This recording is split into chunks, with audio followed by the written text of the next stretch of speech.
Green Harbor Waterfront Lodging is nestled in a woodland setting on a picturesque ocean inlet.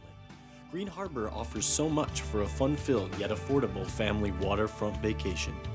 Enjoy our private boating beach with ramp and dock, free rowboats and paddle boats, oversized heated outdoor pool and kiddie pool.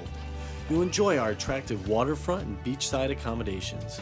So visit us online at gogreenharbor.com.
Good evening and welcome back. The board has been in executive session. We're now entering into public session. Tonight is Monday, May the 13th. If you could all please join me in the Pledge of Allegiance. I pledge allegiance to the flag of the United States of America and to the republic for which it stands, one nation under God, indivisible, with liberty and justice for all.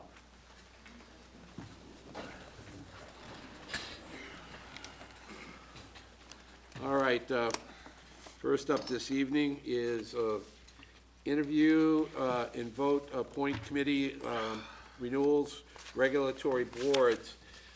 This is an area where the board, because of its policy, has an opportunity to bring in and interview regulatory boards. So the question before the board tonight is, would you like to bring in these regulatory board folks? There are no candidates.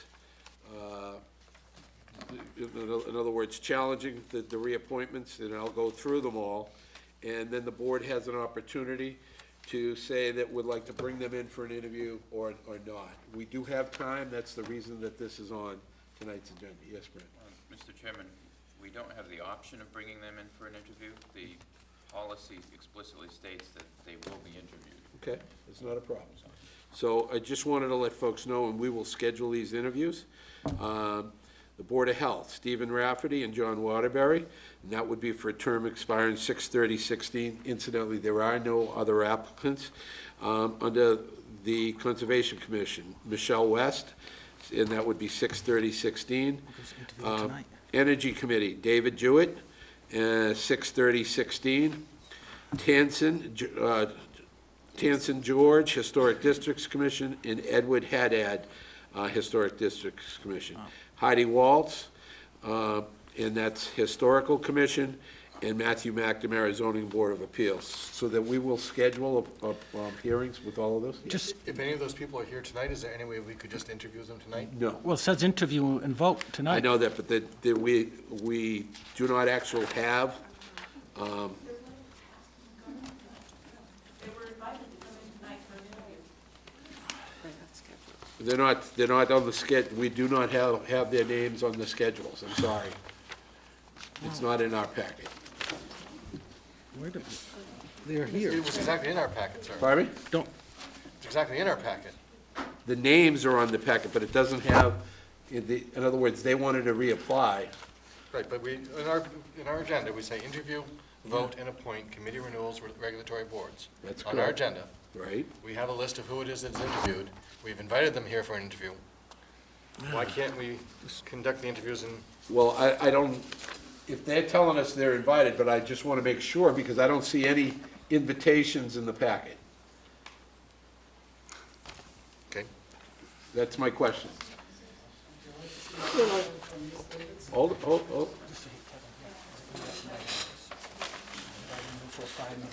I'm not prepared to interview. From Diane, right? That's just the Heidi one, right? We could do the interviews if the board would like this evening for these folks, but again, we would not be making the appointments this evening. I don't, it confer to me because I don't see anything in the packet that says, that is called for interviews. If you folks, let me ask, well, let's go right down the list. Steve Rafferty's not here. I'm supposed to go get Steve Rafferty. Oh, he's not here. Okay. We're gonna do these. Mr. Chairman? Yes. It would seem to me, we've got it posted as interviews. We do have some folks who apparently believe that they were going to be interviewed this evening. I have no objection to conducting interviews for those individuals who are here. It's properly posted on our agenda, so. Okay, that's fine with me, if the board wants to interview him, but again, the policy would, we would not make the appointment this evening. Okay. We would be looking for Steve Rafferty and John Waterbury, who are, neither of which are here this evening. Right now. Okay, I know, all right, we're good. So we would wait a little bit.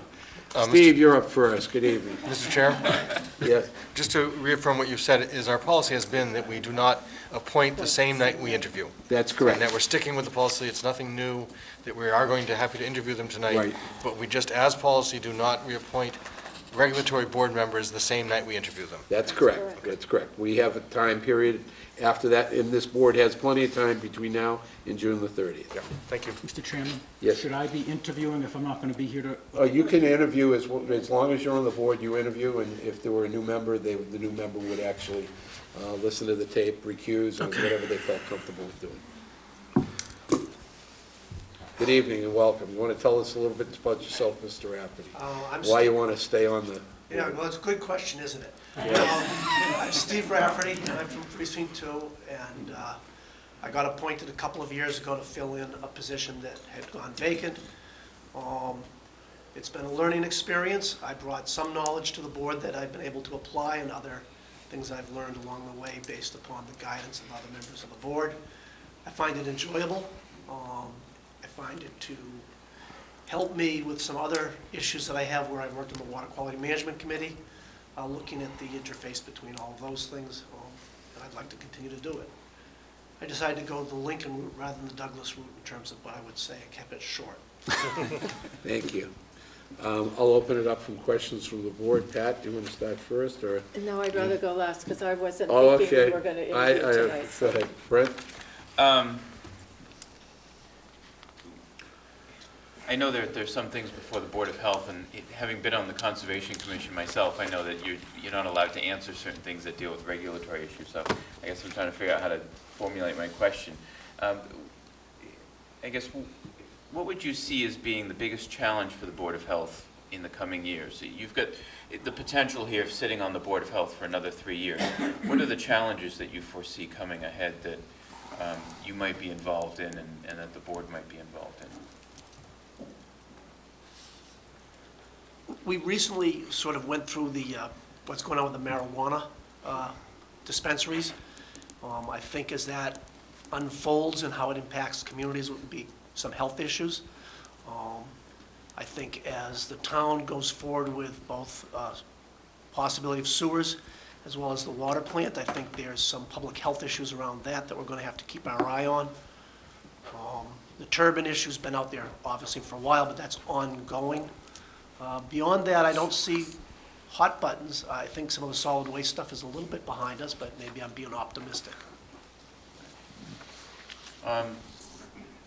You've obviously addressed, there's a wide range of things there, sewer, solid waste, marijuana, wind turbines.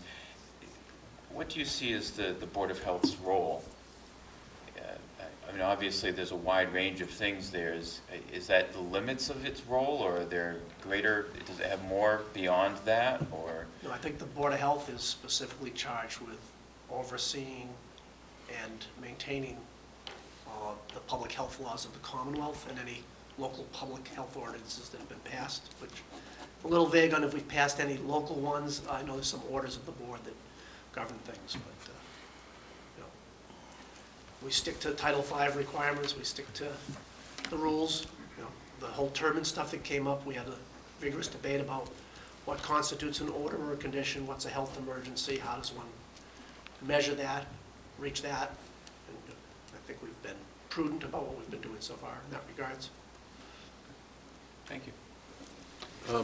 Doug? The Capital Advisory Committee has been talking about one way of raising some funds, and one is creating a license or a permit for rentals.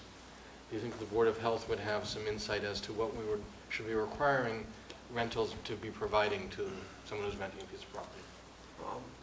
I'm going to defer to my colleague when he stands up to answer that question better than I can. Okay. Only because it did come up briefly at one meeting, and I talked about in the past where this had gone to and what it would be like. I think for us, the biggest issue would be dependent upon who was to become the enforcement group to make sure whether things were or were not rentable and were or were not sanitary to be re-rented. Could be a staffing issue that would have to be resolved. So that's what I see we're at for, Thank you. who would check to make sure something was clean to be re-rented. Okay. Thank you. Steve, does your board, or is it just a planning board, at all involved in licensing or any oversight of sober houses in Falmouth? I don't think we've ever seen a sober house come before. John? Planning? No, we've never. I We had one issue come up at one meeting about whether or not people could stay in a church overnight. You know, I think it was like less than 10 people, as long as it was Okay. less than 10 people and they had a toilet and everything. I think it was allowed by right, so that came up one time about whether or not, it came under our review and whether or not what they were doing needed to be monitored. And I think Okay. we concluded that they were within Regard, the law. yeah, okay. Regarding the whole marijuana thing, am I correct in assuming, from what I've read, that you're not getting much guidance from the state yet at all? State published regulations, we got a copy of them, we all read through them, and we concluded that there was nothing in the draft regulations as proposed Okay. that required us to comment on conflict with the town's rules and regulations. Thank you, Mr. Chairman. I guess I want to follow up on the marijuana. I've been to a couple of meetings where they've been discussed, and it seems that there's a great deal of concern from public safety, from the police officers about marijuana, mostly because of the difficulty they have now just with drugs. But with marijuana becoming more readily available, even though it's only supposed to be by prescription, nevertheless, I think the law allows for it to be grown, maybe only in certain locations. But I know the town of Brewster, in their town meeting last week, just adopted the marijuana law and designated a place in the industrial land in Brewster to be able to have a marijuana store. And I guess I wonder is if, and I don't know where their public safety and their police department was on this issue, but is that something that you would want to consider? We have the moratorium for a year, but obviously you're going to have to do something, I guess, in the course of the year because the moratorium will expire. I'll defer on where they go to the planning board and or your board as appropriate. I think for the Board of Health, the nexus for us was really to the health issue, you know, like what is anybody going to buy and how do we know that it's safe? I think they've addressed that in some most recent rewrites about requiring testing of anything they're selling, and like you would for any drug you're selling. You know, as a point, for example, if somebody shows up with a one of these wagons, you know, the portable vendor, food vendors, you know, one of the things the Board of Health has to do, and we continually are sort of reviewing where our staff is and what we're doing about that is, you know, checking to make sure that at the farmers markets or at the various fairs and festivals, that people have their permits in place, that the food that's being sold is safe. So I think from our standpoint, the marijuana thing is more, is it safe? Is it being properly tested? You know, how does anybody know what they're getting is what they're supposed to have and that it's a safe product to have. So where it gets located, I think, is somebody else's, some other board's issue. My question is, do you think, and I know your board is rather busy specifically with issues like clean water and working with the CWMP, but do you think there's some more opportunities to work with some other boards to be able to cross over and jointly do some issues, work on some issues?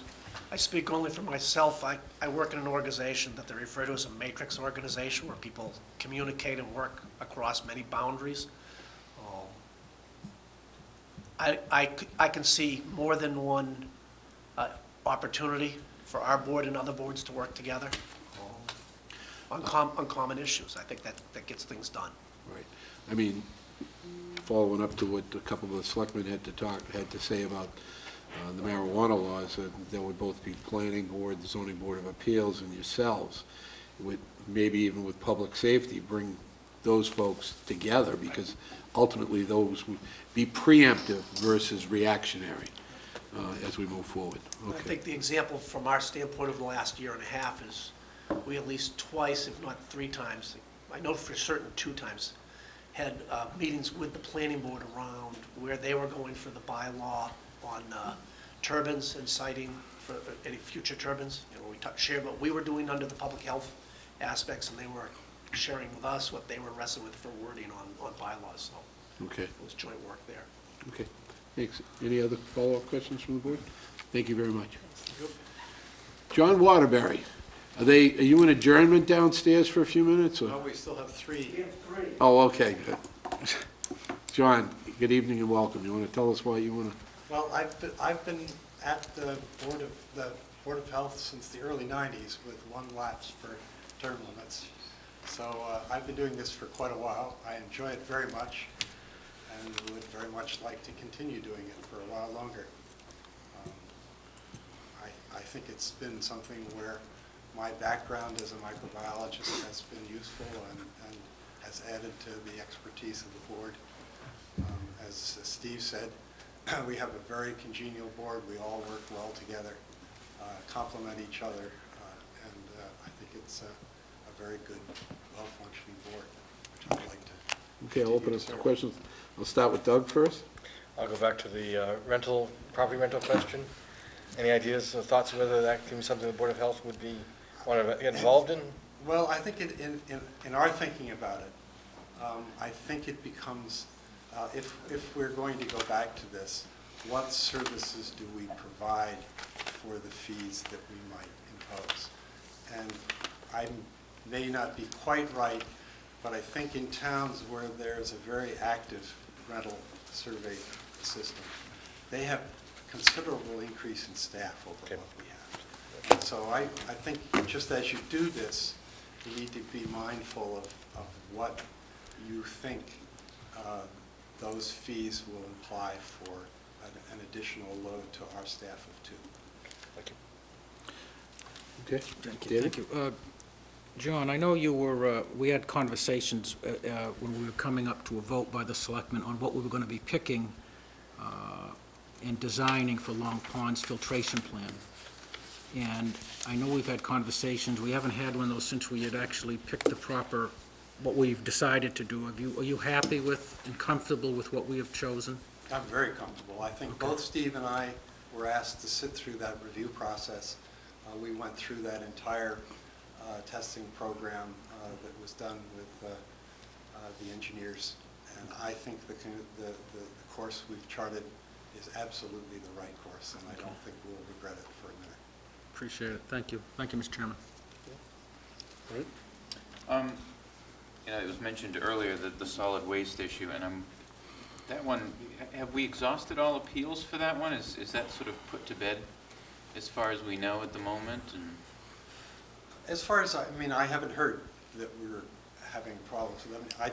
My understanding of that was that we were coming up to new contract periods, and that the whole thing was going to be discussed anew, and that what we did simply was carrying us over that threshold until the town sat down and came up with a totally new or reorganized system for dealing with the solid waste. could you share some of your thoughts about why the Board of Health chose not to enforce the existing bylaws, but instead decided to come up with a compromise, if you will, in order to sort of move that process along?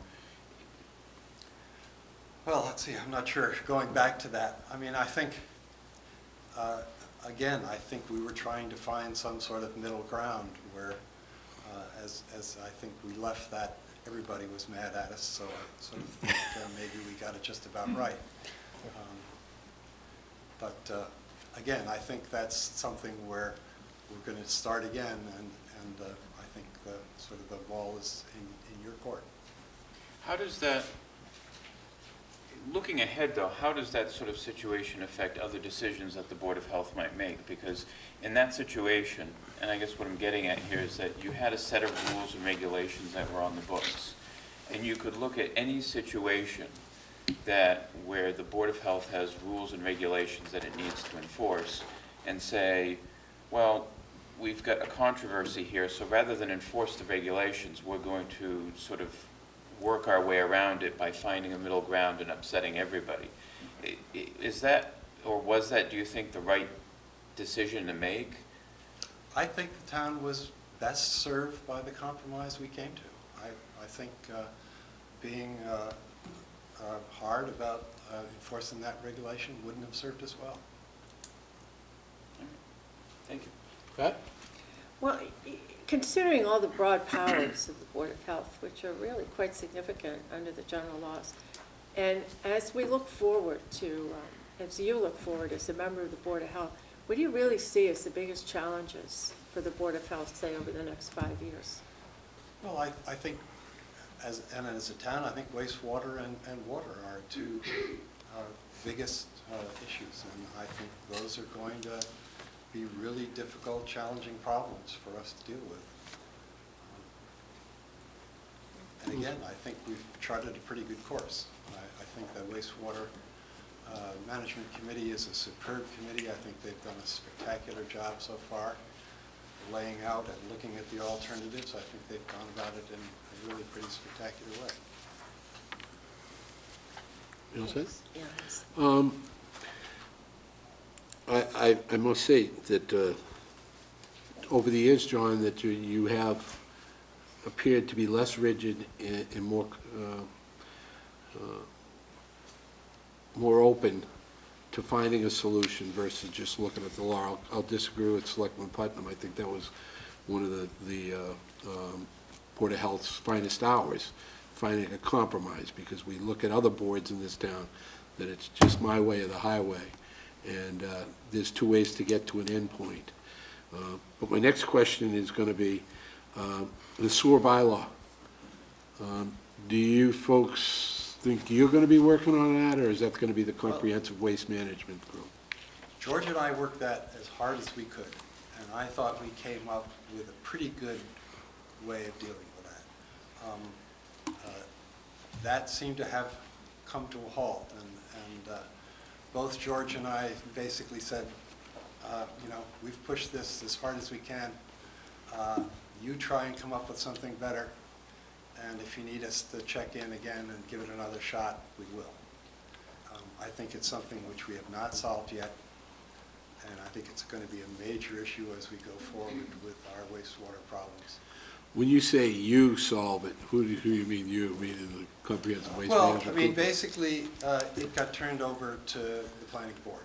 Okay. And so we had very extensive conversations with the zoning board of appeals and the planning board.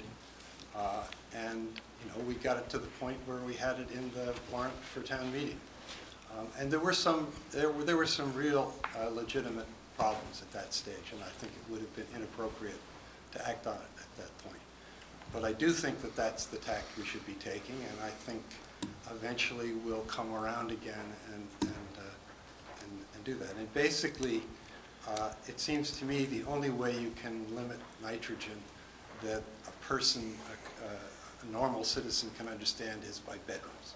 You know, people understand that a bedroom generates a certain amount of nitrogen, and that's certainly the whole of Title V is set up that way.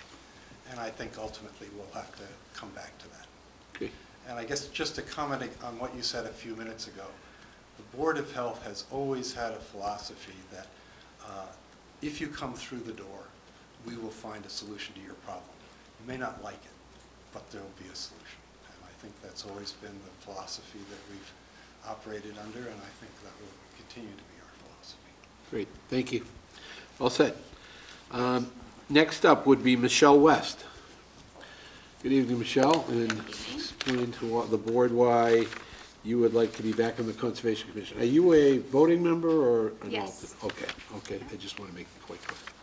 Well, I work as a professional engineer in stormwater and other wetland-related issues, so I've always appreciated the opportunity to use some of my background to help the town.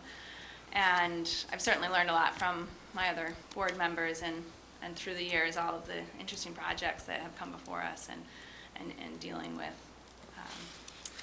them. It's been a very challenging experience, but a rewarding one for sure. Okay. Doug? Maybe just to follow up on what John Waterbury said, the Conservation Commission unfortunately does not have the same reputation that John says the Board of Health has. The Conservation Commission has a bit of a reputation of, no, you can't do it. What do you think the Conservation Commission could do to change that perception? Well, we do have to work within our regulations, and I think the hard part that people come before us and everyone has their own stories on why they need certain projects and whatnot, and unfortunately we have to make the decisions based on the resource which we're charged to protect based on the State Wetlands Protection Act and the local bylaw and regulations. So we can't really bring into play the personal story from each applicant that comes before us, because then it might not be fair to the next person.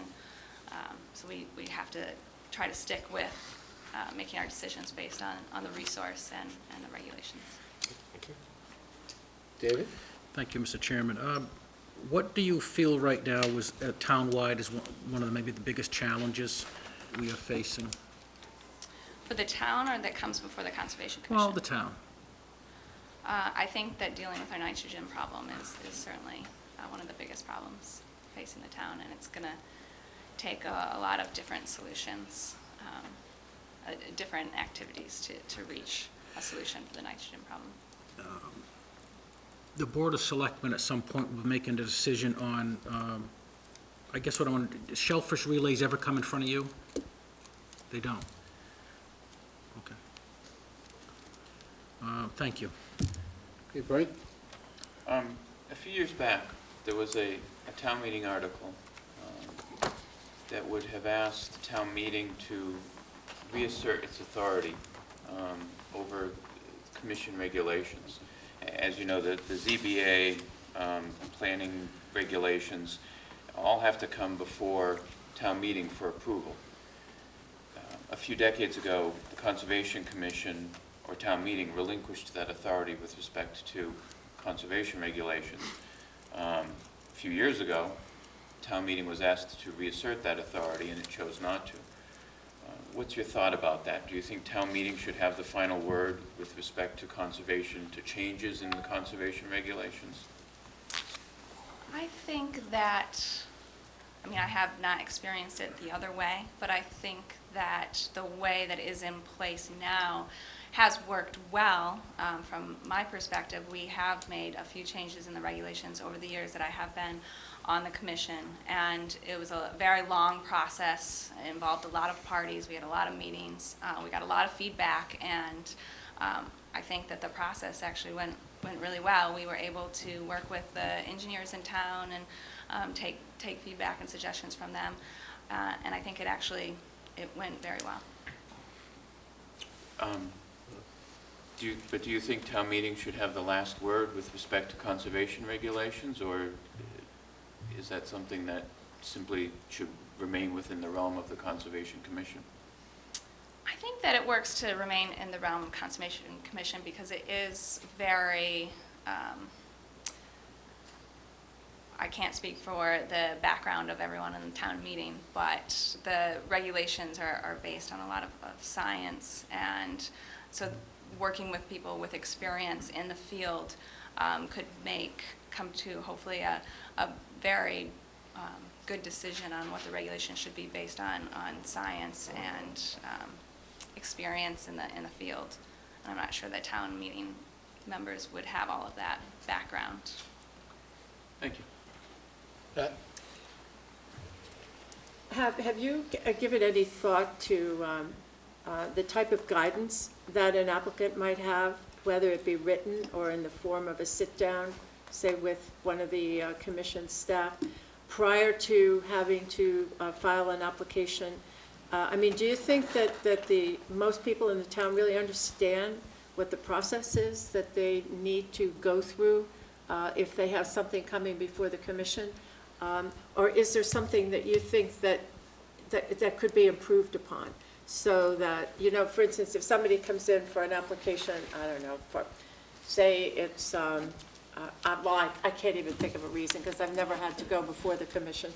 But anyway, something that, if something maybe it's in writing and they could come in and say, well, here's a written process, this is how we go about this type of an issue that you bring toward. I guess what I'm driving at is there ways, if we think that the community is educated enough to know, number one, if they have an issue that should come before the commission, and if they do, how best they can present that so that it becomes more of a positive experience than rather what it might be perceived by some to be.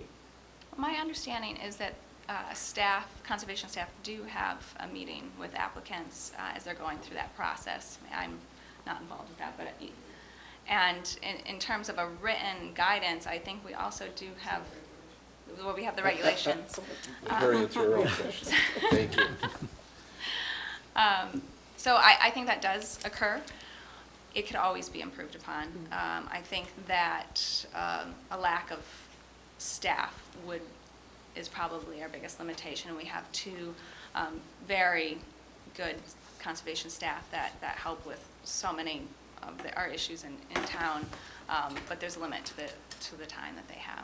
But my understanding is that they do have those meetings and on-site meetings as well if needed. Okay, thanks.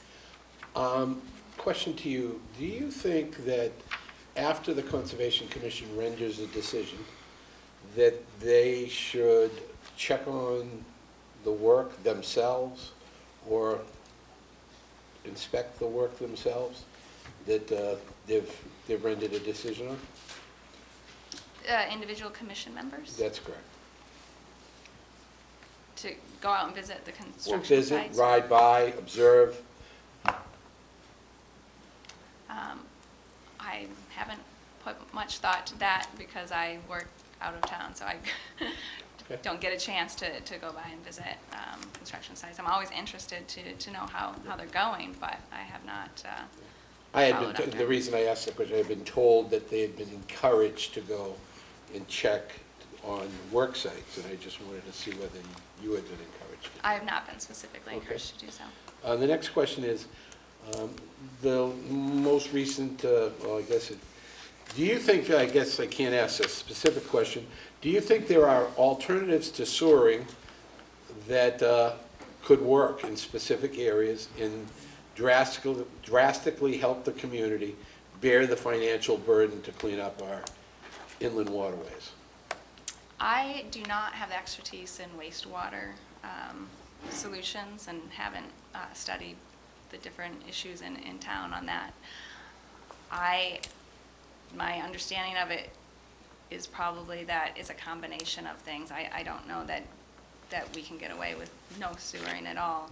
I know that that there are things that we're trying to do to maybe blend with sewering to make it easier and more efficient, but I don't have that background. I know that, but you're going to have a serious vote on it, so my question is, do you believe, because you're going to have a vote to say whether there are alternatives that are acceptable.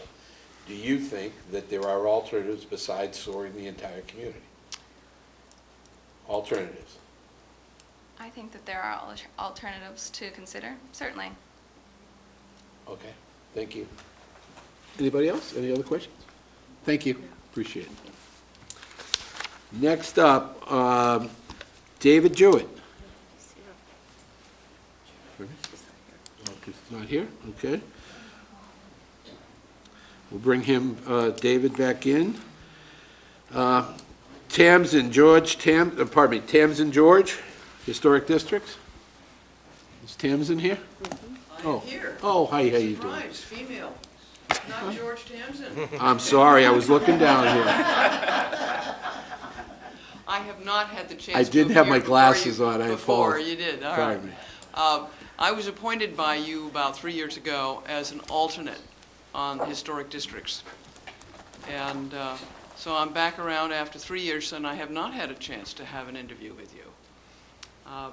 I was sort of recruited as a representative of the Historical Society, and I presume because of our great interest in historic preservation. So I took the job, and I've had a very interesting time at it for about 3 years now.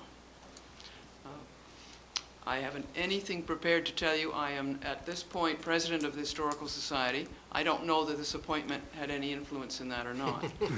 And I've also worked for approximately 30 years in restoration of historic sites. Okay.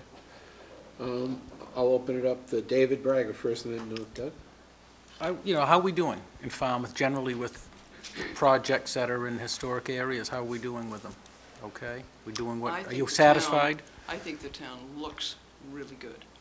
And in large part, we are looking at the appearances of our structures and the way it looks from the road. It influences people in the town just living here. They're delighted to be an attractive place, and everybody comes to visit.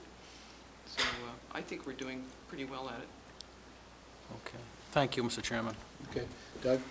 I have two questions. One is, could you talk about your priority between look and materials? The priority between How it looks how and the what's made out. appearances, we always have issues with windows. You probably have heard about them. And we established these guidelines that we are now working on about 2 years ago. I think that at this point, the commission is talking of reviewing and looking at our guidelines again. We don't think they're set in stone. And windows You want are stone always... windows? I'm sorry? You want stone windows? No, not really. We want the real materials generally. We're finding practically every 6 months something new is coming along that is quite extraordinary, and so we need to look at always the new products. We're concerned for them to look not out of place in a historic structure. We're very concerned because the historic structure is flexible, it can move, and if you put something rigid in, the whole thing can be affected. There are these kind of details. My second question is, there is some discussion about merging the Historic Districts Commission and the Historical Commission. Do you have any thoughts about whether that's a good idea or not? No, I'll tell you, we could use the help. We are at this time short on commissioners. If I wasn't there as the alternate, we wouldn't be able to function. We're at 4. This is not good. We should have more people. Thank you. David? I already did. Oh, yeah, sorry, Fred. Well, thank you for reapplying, I'll say that first of all. Well, thank you. Being that the commission is short-staffed or... Well, it is. You know, there's Yes, it this little tempting thing that says, I don't need to reapply, and then it can't function. Yeah. And then maybe we'll get some more people. Or maybe not. Unfortunately, not, we've which seen is that not happen good. with some committees. That is not good, yeah. What do you see as, obviously, there's some trouble right now in getting folks to step up and fill these vacant seats. What do you see as the challenge there? Why is it that you think that people are not willing to volunteer? Is it simply a lack of interest in historic issues, or is there something else at play, or? I'm not sure it's not a question of not being willing. I think it's a question of not knowing that it's available and what you could do. Really, that we have what do we got, 33,000 people in this town. There's got to be people there that are interested in historic preservation. So, You're the president of the Falmouth Historical Society? yes. Have you done any recruiting? Have I done recruiting at the Historical Society? Yes. For my own board, yes. Okay. I have to ask. Thank you. Pat? Do you think that there are more products being made today that, that would allow a structure to look more historical that could be used, rather than having to go back to the original types of materials in order to keep a building or a home or whatever it is, having the right look? Yeah, it's almost a constant discussion for us because there are new materials being developed all the time. But they were bringing out as substitutes for good windows 2 years ago that were really not good at all, are now totally changed, and we're really seeing good alternates, that there's good stuff coming along. So I guess my question for the commission, though, is it more important to have the building, that the materials be more historical in nature to preserve the look, or is just the preservation of the look sufficient and being able to use more newer, perhaps? Yeah, well, you're talking to me, and I'm a historic preservationist, so Yeah. I believe the first thing you've got to do is restore what you have. And that being impossible, then we move on to alternatives. But it's always better to restore what's always What's there, there? from a historic point of view. And do you find that that's possible, that owners of property are really willing to do that and to work with you? Oftentimes, yes, because they bought the historic house because it's a historic Because of house. Because And because sometimes they're we hear a lot interested of in it. criticism about that, Oh, of and that course. we shouldn't be forcing people to use I know. the historic materials. But you're right, I suppose that's why people buy historic homes. Because they like the way it is. They want to preserve the... So it's one of these discussions we have frequently.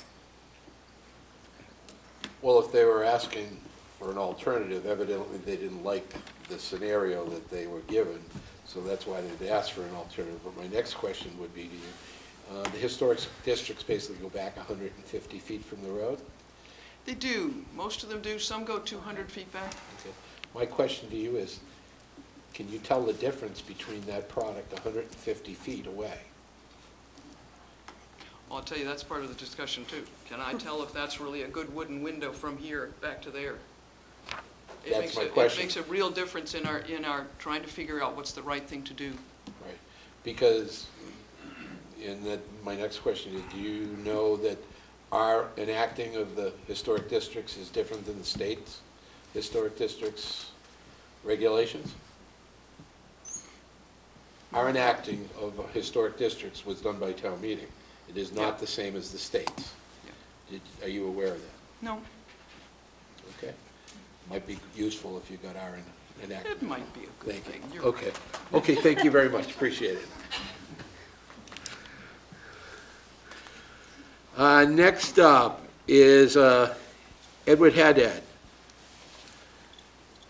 Hi there, how you doing? Good, thanks. Good. I'm Ed Haddad. I'm the chairman of the Historic District Commission. So was first appointed to the board as an alternate in 2005, reappointed as a voting member in 2008. Have been on the board since then. I was elected to be, or appointed to be the chairman about a year ago. I like being on the board. As Tamsin said, you drive around town, you can see the results of our work. It's very gratifying, it's very motivating. I believe in what we do, because it is, you can see the results of it and the town benefits from it, and I enjoy it, and that's why I'm looking to be reappointed to the board. Okay. Doug, you want to go first? Sure, I'll go with my same two questions. One is the question about look and materials. For instance, are wood shingles necessary? If you can get asphalt shingles that look like wood. One of the things that we deal with all the time, as Tamsin said, we're dealing with this all the time, and we're being challenged and pushed about it all the time. I mean, the one thing that we do know is the historic or traditional materials, cedar shingles, wood trim windows, and all that, we know how they wear, we know how they age, we know what the patina looks like after 50 years, after 25 years, after 100 years. We don't know how a lot of these new materials. So a lot of people come in and they want to put, AZAC trim, or they want to put these newer materials that are 2 years old, 5 years old. And we're hesitant to do that because we really don't know what they're going to look like in 15 years, 25 years. And that's one of our concerns, especially when you're dealing with a historic property. So that's what our dilemma is right now with alternative materials, is we're trying to weed through an evaluation of what are really the good ones and the real ones, and what aren't. What are the ones that look good now, but in 10 years they're going to be looking to replace it because they really aren't performing. And the second question has to do with the merger between the historic districts and the historical commission. Well, for one, we need the bodies. We have been operating for years understaffed. It's not good. If someone doesn't show up, we don't have a quorum and we can't conduct business. That's not fair to the homeowners, the people that come there. If we don't vote on a application, it automatically approves after 60 days. That's not good either. An automatic approval. You have a bad project and it could automatically be approved simply because we don't have enough members on the board. The historic commission has a similar mandate. Their concerns are very similar to ours. They just don't have a regulatory thing, so it makes a lot of sense to merge the two boards and get there definitely is a synergy between the two. Our concerns are definitely the same. I think our board has a stronger regulatory, they have no regulatory authority. So, but there definitely is a synergy. Thank you. David? The previous speaker mentioned she would like to see homeowners or contractors, restore what they have first before replacing it. Now, how will that jive with, energy efficiency today and the products windows that have satisfied the board that are energy efficient as opposed to keeping the original windows and... Well, the first part to that answer, and I'm not an expert builder, so I'm only speaking based on, I'll say hearsay and what I've heard from experienced builders and renovators who have come before us. And the claim is that older windows, older trims, older doors, original doors that are 50, 100 years old, the quality of those materials, obviously they've held up. And if people can restore them, they're far better off and have a longer term product than even for newer materials. Even new wood doors and new wood windows don't stand up to the old doors. So the recommendation from restoration experts is try to preserve what you've got in an old house because it's gonna last longer. That being the fact, can't always be done. You've got rot, you've got insect damages, you can't. And then you look at for the newer materials. And there are some great new materials. And we have to evaluate that. That's one of our mandates now as a board, is looking at environmental materials, sustainable materials, alternative energy materials, because that's the new thing. We have to look at those. We have to be aware of those. But before we're not going to just jump into them and approve them and say, well, because it's the politically correct thing to do, you can do it. We're more responsible than that. We have to make sure that they're going to do the job as well for that historic home in the historic districts.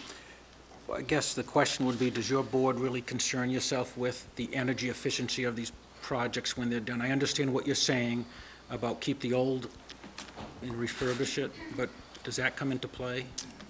We take it into consideration. I mean, certainly we can't not take it into consideration because a lot of people are now looking to put in materials that are more efficient from a lot of different ways, either environmentally efficient or energy efficiency, and we have to consider them. So we are considering them. We'd be stupid not to. It wouldn't be right to the homeowners for us not to. But we want to do it right, like I said. I understand. Thank you, Mr. Chairman. Right.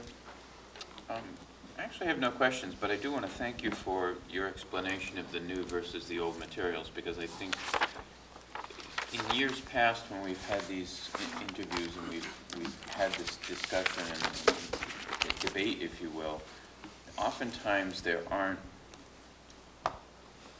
very well thought out or very clear answers, I think, as to why the old versus the new. And your mention of the aging of the materials and how do they age is one of those things which has never been raised before, but it sort of set a light bulb off in my head, because we do know how copper, for example, is going to age over time from the bright orangey color that it is when it's brand new into a brown patina and then finally into a green. But an alternative for copper may not age in that same fashion, and of course it would have a different effect on an historic structure. So I want to thank you for that explanation. It's a far more logical one than I've ever heard. Good, thank you. My question's been answered, thank you. I'm going to ask the same two basic questions. Are you aware of the difference between Falmouth's enacting of the historic districts in the state? They're slightly different. We went through this at my last reappointment, and the Falmouth enactment just talks more about the makeup of the body, who should be on the body and what the terms are of the board itself. They go a little bit more into that. It names the districts, but it doesn't go into a lot more specific. It refers back to the Massachusetts enactment in many cases. And then the next question is, can you always tell the difference from the street? And that's where we should be making that judgment, is from the street, right? Or are we? You can't always tell. It becomes hard. There's some really good materials out there. Like I said, we're looking at some of them. The problem that we have is, one, we want to make sure that they have a longevity. The second and probably bigger problem is you have a person whose property is back 100 foot in a 150-foot setback district. So we're still under our regulation. So we allow him to use a synthetic material. The next applicant comes in and their house is 95 foot back. Now, how do I tell that person that's 95 foot back that he can't use the alternative material because the other guy can? And I mean, one of the things we really are very careful of, we want to be fair, we want to be consistent in our enactments. So we did struggle with that, the setback. And when you go back far enough, how far is back far enough? When you don't need to. And I guess our answer has been, it's far enough back when you're out of this district, then you can do whatever you want right now. Have you ever had an applicant that asked you to allow them to put one Yes. of each window in and observe it? Oh, no. No. Okay. No, Question. haven't done that. All right, thank you very much, appreciate it. Next up, well, Heidi Waltz is not available. She's not there this evening, right? And, pardon me?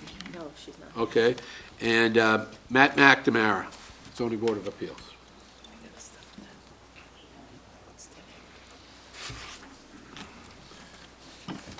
Thank you. Matt McNamara, thanks a lot for going forward with the interviews this evening. A number of my board members came in, the zoning administrator. They like to critique my performance, as they usually do Thursday evenings. I'd hate to have them come back another evening. But as you can tell from my resume, I've been involved in a lot of civic and volunteer activities, and this has certainly been a highlight of my involvement in the community. To me, it's a real pleasure to work with such a dedicated, hardworking group of people that can come together and have such collective wisdom. And I also very much appreciate the skill of our zoning administrator. It's impossible for, I think, anyone to single out what they can do on a committee, particularly like the Board of Appeals. But in the past 5 years that I've served as a voting member, I think the board has accomplished a number of things. It's developed hearing procedures for comprehensive permits. It has improved the timeliness of its decisions. It has improved its statistics in terms of the number of appeals that have been taken. In fact, Frank Duffy said to us recently that the number of appeals, despite the complexity of applications, has gone down dramatically. I think we've also taken steps to be more user-friendly, and we've also taken steps to try our best to influence a better set of bylaws. As to my own participation, I like to be prepared. I like to look at a balanced approach to applications by listening, being respectful, weighing all of the information that comes before us, and trying to apply the bylaws in a way that's respectful of property rights of applicants, abutters, and the community as a whole. In terms of my own involvement, I've been fortunate as the chairman to take a step further, part of our mission statement involving the education of the community. Recently, I've worked with Jeff Wyman at FCTV to develop a couple of educational videos, one about the role of the ZBA as a whole, and more specifically, how board members go about doing site visits. And I understand that the ratings of those videos are getting close to your ratings on Monday nights. I think just in closing, I think that, I'd like to think that my experience and my training as a lawyer can give a dimension to the Board of Appeals, and I would just ask for your consideration for reappointment. Okay, I'll open it up to the board. Doug, you want to go first? Certainly in watching the Board of Appeals, you are a board that does have some disagreements, but work very well through them. What would you attribute the ability to work that well, even though you don't agree on issues? Well, I think the members have to be congratulated for that, because I think you have appointed a group of individuals that are good listeners, that come with their own level of expertise, but really respect not only the applicant, but respect where each other is coming from. And I would say that in the past 5 years, there probably have been disagreements on a handful of occasions. But I think that's because of the process, the rigor, and the preparation. When we come together on a Thursday night, we know that everyone on that board has spent time with the zoning administrator, has spent time at a site location, has spent time reviewing the materials. And I think part of it is also the procedures that we've put together that really enhance that opportunity. Thank you. Thank you. David? Mr. McNamara, as your liaison, I know we had a meeting here probably about a year ago, joint with your board and the selectmen, because you had some concerns about issues. One of them was enforcement. The other one was a total review of the bylaw book, which was last done in 1947, a recodifying of the bylaws. And I know that is going forward. We're not supposed to advocate for our liaison committees, but I am sure Julian will confirm I called him every day and twice on Sundays until that funding got put through, and that is the truth, right? True. And I'm glad to see that. I have a couple questions I've never actually posed to you, and I watched during your hearing process. One is, when you close a hearing, you actually have a motion and a vote to close it. And secondly, your executive session minutes, and I know I brought it back to this board once, but I never discussed it with you, is you actually typed them on a separate page, because that's because they released more frequently. Can you explain that? Sure. First of all, I appreciate Julian's assistance as well as the Board of Selectmen in terms of the bylaw updates. And in fact, if you were to ask me what challenges we might see the zoning board being involved in, one certainly would be as a resource to the town manager as we try to review that. In terms of hearing procedures, and we spent a lot of time on the procedures themselves, we are a quasi-judicial board, which really means that we know that there is a good potential for every one of our decisions being appealed, and being appealed to either land court or superior court. The reason that we have very rigorous hearing procedures is to try to preserve the town's position, the zoning board's position, in all of those issues. To close a hearing by vote is basically to say to all participants and potentially a judge in the future that we've exhausted every individual member's questions, issues, and their participation. So it's not just one individual, I happen to be the chairman at the moment, saying that's the end of debate. It is the board as a whole closing debate. As you know, that when we do close debate, we have a time period in which we do have to act, so we have to be very careful to make sure that we have get all of the information that we need. You also mentioned, I'll go back to another, in terms of enforcement, and I'll just mention it again. Section 179 of our zoning bylaws mimics Chapter 48, Section 7 of the Mass General Laws, that says that the enforcement of the zoning bylaw is in the hands of the building commissioner. I think what we've talked about over the years, and in particular with our last joint meeting, was enforcement of the conditions of special permits. And that's something that we're still looking to work for some additional assistance on that. In terms of the minutes, one of the requirements under the open meeting law is to release executive session minutes as soon as they no longer are necessary, so we're not impairing any particular case. If we were to lump all of our minutes together, we might be potentially holding and not releasing a set of minutes past the time when the open meeting law would suggest that we do it. So we have a habit on all of our minutes to try to keep them specific to a particular decision. So if you were to look at any of our files, you'll see minutes as they relate to a particular case. We will post our open meeting minutes on the website, and we try to do that as quickly as possible, certainly prior to the 10 days that the selectmen had recommended in the committee policy. But we try to segregate them wherever we can so that we can release information. Okay. So if right now, you know, on a given day, you're out driving around and you see a decision that you've put orders of conditions on and you happen to notice it's being violated, what procedure do you take? Well, certainly I think it's impossible for any individual member of the zoning board to say there's a violation. But I think the zoning board of appeals makes decisions that are oftentimes very evident to the public, and they are to us. And of course, if you yourself have a question in terms of what's happening, you know that the rest of the town probably has it. What I would do, and I know that the other members do too, is to go to our zoning administrator. The zoning administrator will then communicate with other departments, in particular the building commissioner. Okay. Thank you, Mr. Chairman. Sorry, right. You mentioned the complexity of the decisions, and I suppose some of that is the complexity of the laws and the local bylaws, is it not? Absolutely. Yeah, earlier we had a conservation commissioner, and the question was asked about the town meeting oversight. Do you think that, I mean, obviously town meeting isn't composed of lawyers who look at and can interpret laws, so Fortunately. probably correct in that.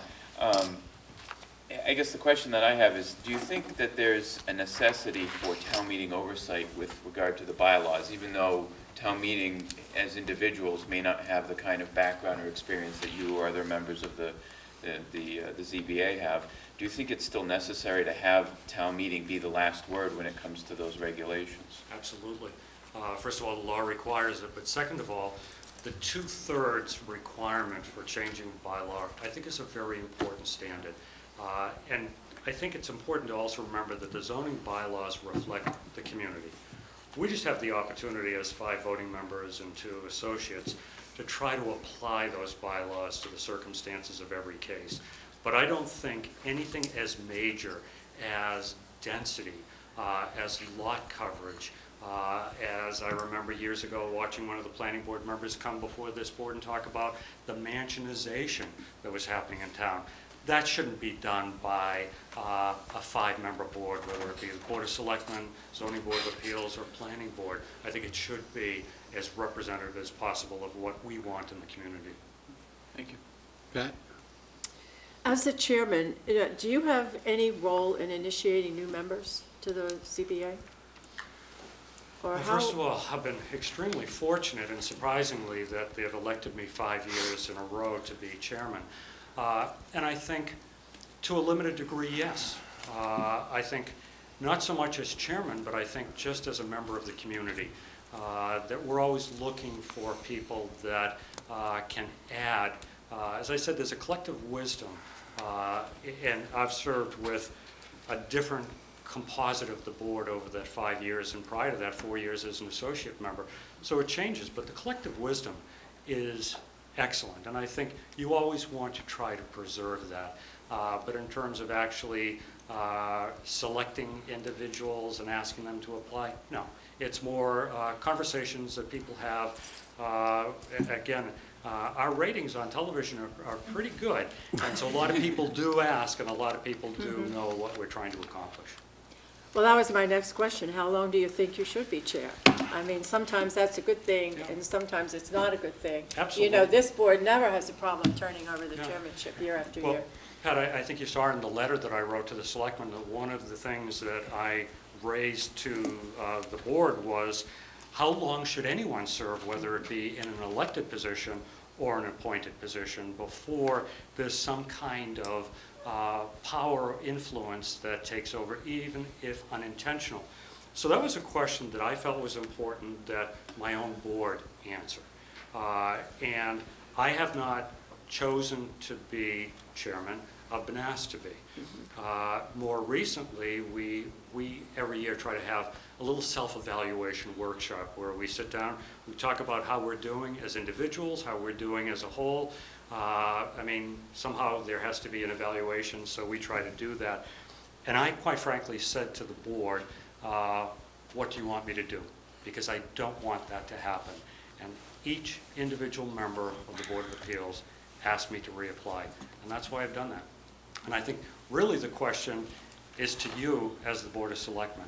If for some reason you feel that I have stayed past my usefulness to the town, if you feel that I've influenced too many things, which I certainly don't try to do, well, that's a decision really for you.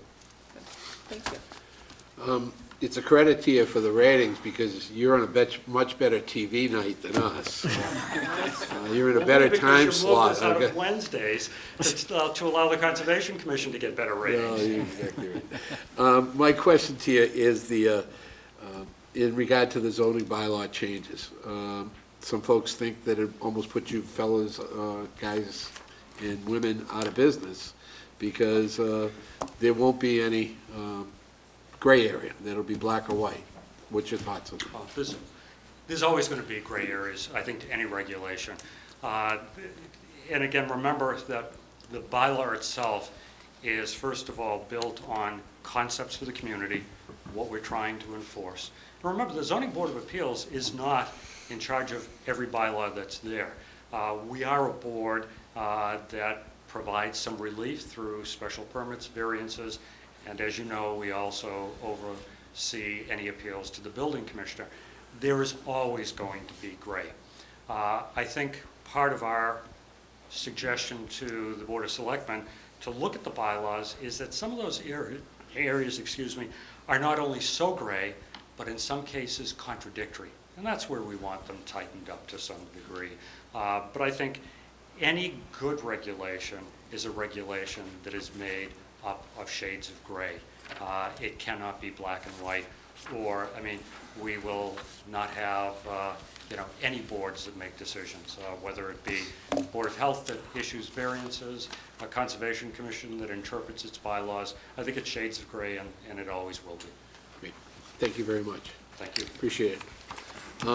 I'd look for a motion to take all the names under advisement, all the interviews, and then we'll call back I don't need a motion, I guess. We'll call back the folks that weren't able to make it tonight, David Jewett and Heidi Waltz. Okay, moving on to the reappointments of non-regulatory committee members. This came before the board last week. It has passed the deadline, and these folks do not have applicants that would be seeking the position as well. So if you'd like me to read the entire list, what's the board's pleasure? Again, the deadline is coming past for these appointments, and we want to appoint them and start moving the process forward for June. These terms all expire on June 30th of this year. So I'll just read out why don't I just read all the names? Agricultural Commission, Matthew Weeks. Beach Committee, Dan Shearer. Bikeways Committee, Edward Rowan. Why don't you read the terms ending also, just because I know there are a few differences, right? There are some differences. Just one, when it's a little different than 630-16, I'll read the term. Great, thank you. Cable Advisory Committee, Kathleen Cover. And then Cape Cod Water Protection Collaborative, Jerry Patamas, that's on 630-14. Coastal Pond Management Committee, George Hampson. Council on Aging, James Vieira. Patricia Mello. Cultural Commission, Cultural Council, Olivian Hobie. Design Review Committee, Paul Marini. EDIC, Brooks Bartlett, David Eldridge. Human Services Committee, Barbara Sullivan, Elaine Sinny. Recreation Committee, David Jarvis, Kent Gartner. Solid Waste Advisory Committee, Virginia Gregg. Substance Abuse Commission, Nancy Quigg. Water Quality Management Committee, Matthew Patrick. Waterways Committee, Simon Bicott. James Cummings. Wares Certified Cape Cod Aggregate. These terms are all for 6/30/14. David Peterson, Paul LaRusso, Robert Umbrello, Sam LaRusso Jr., Linda DeVito, Ted Freeman, Ted Bosefield, Tracy Post, Paul DeVito, Michael Thomas, Adam Burbank, and Arian Allen. Wares Certified Upper Cape Transfer Station, 6/30/14, all of these. Owen Tipson, Ernest Santos, Christopher Duggan. Wares Certified Wastewater Treatment Facility, again, all on 6/30/14. Charles Pyers, Patricia Neiman, Robert White, Ronald McLaughlin, Stephen Parson, and Stephen Davinos. I'd look for a motion to move a motion. Do I have a second? Second. Motion and a second. Any discussion from the board? All those in favor? Aye. Aye. Opposed? Ayes have it. Then that concludes tonight's appointments and interviews. Next up, discussion of ballot question 1 and vote press release, ballot question 1 and 2. I saw that last week's question that the board voted happened to have some press coverage, and I appreciate that from Mr. Jones, who handled that on his behalf. Again, I've printed these out on my own computer and brought them to the board's attention. I got a couple more here. And we can give one to the recording secretary there as well, if it gets voted. If I can read this into the record, and then if the board so desires. This is on question 1. Now is the time for long-planned water quality improvements. Question 1 at the May 21st, 2013 town election asks for your support for 2 fundamental purposes of our local government: drinking water and coastal water quality. With your help, Falmouth will improve water quality, protect public health, and enhance the town's economic viability. As a result, we will offer ourselves, visitors, and future generations healthy waters to sustain the town's property values and vibrant economy. Your approval on question 1 will not increase your taxes. Drinking water designed for the water filtration system. Perhaps the most important role of the town of Falmouth is our responsibility to protect our drinking water. In Falmouth, we rely significantly on the surface water supply known as Long Pond. Which supplies 50 to 60% of the drinking water, providing 6.4 million gallons per day in the summer. Long Pond is an irreplaceable component of our water system. Long Pond currently operates under a waiver from the EPA rules that allow the town to treat and disinfect our water rather than filter our contaminants found predominantly in all surface water sources. Falmouth is one of only 4 water systems in the Commonwealth of Mass with such a surface water waiver, and it's highly probable that if we do not move forward to adopt the filtration method now, we will likely be required to do so later. The design cost for this project is $3.4 million. Each year that goes by, the construction cost of the water filtration facility increases. Further delays and a guarantee that this important project will cost us more. The 2010 boil water order in the month of June from the Massachusetts Department of Environmental Protection mandated that we avoid drinking our municipal water without boiling is vivid in all of our memories. While unfortunate, this event did result in something positive. The Falmouth Board of Health, the Finance Committee, the Board of Selectmen, and Town Meeting have all strongly affirmed the need to move forward with improvements to our water system now. The boil water order remains a vivid example of just why improvements are necessary and now. Wastewater, Bourne's Pond Inlet widening, upgrades of existing wastewater plant, and the design of the lower Little Pond sewer. The town of Falmouth treasures water resource of their ecological, aesthetic, and recreational and economic values.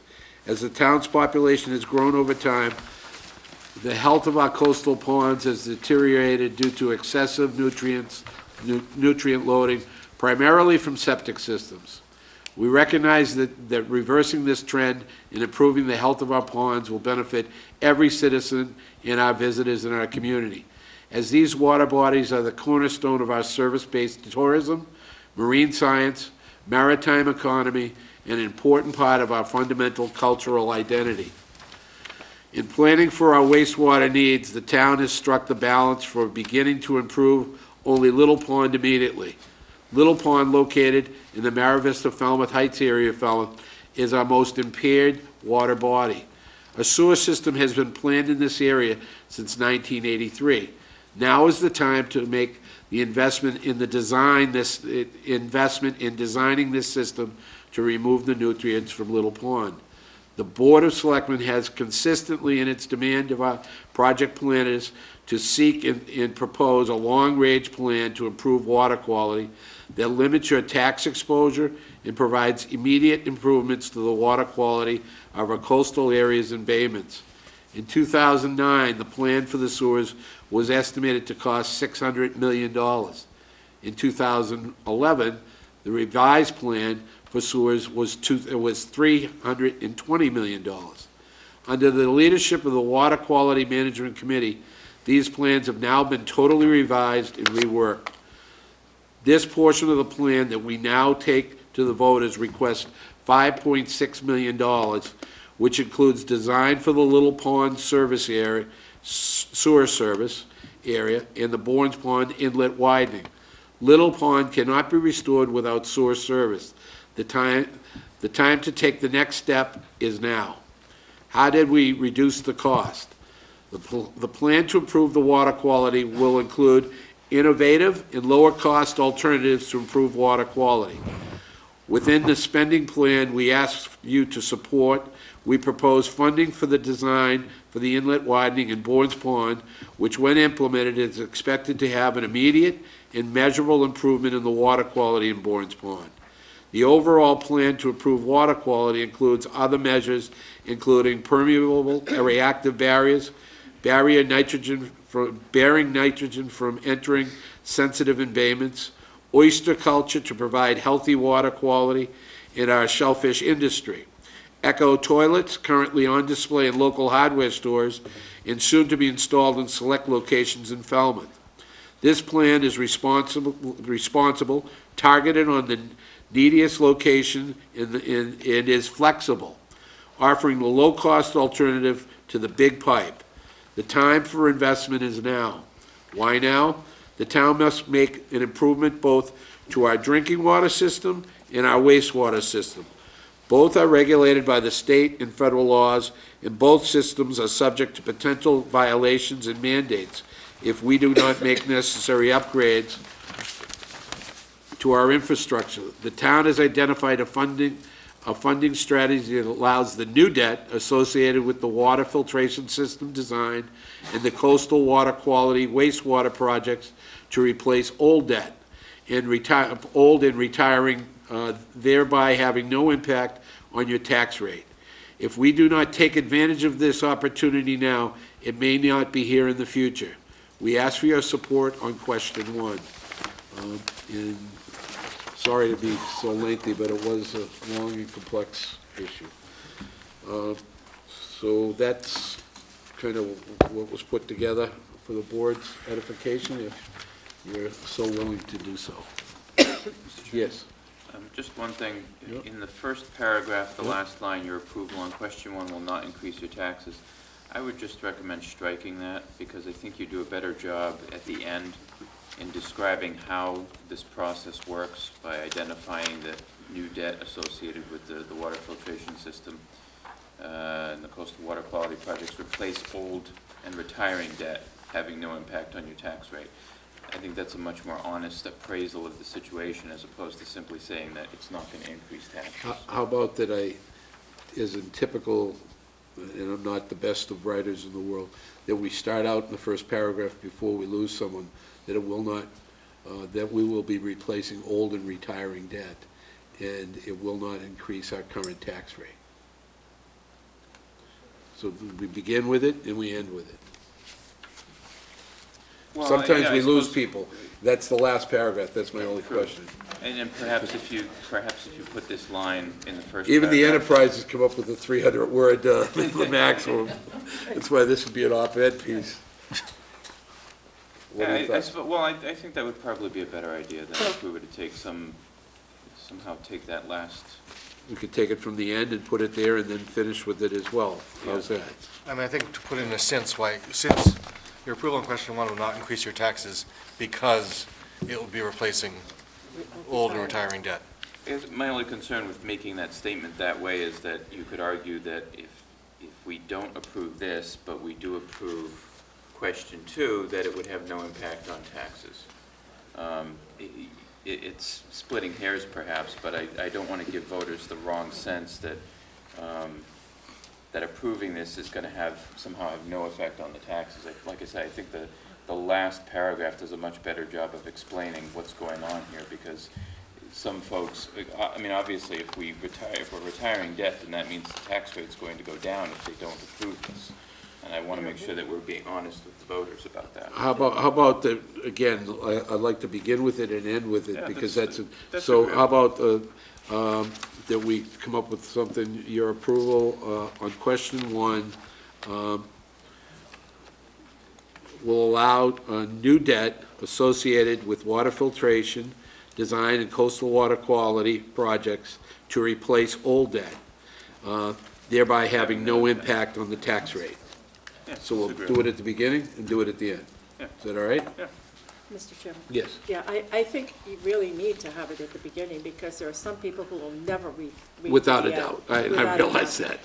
I wanted to make another point about that, too, is there's been a lot of emails circulating today about a new flyer that's come out about why we shouldn't vote for question one.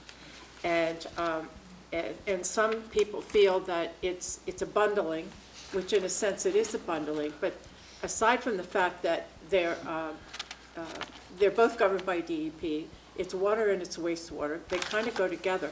There's another reason for having them all in question one, and that is because of the retiring debt that's available this year. If they were separated, which says to me, if people are saying, you probably should have separated it, that means that they're saying we may not want to vote for everything. But if it isn't voted this year under this retired debt, that debt's not going to be available next year.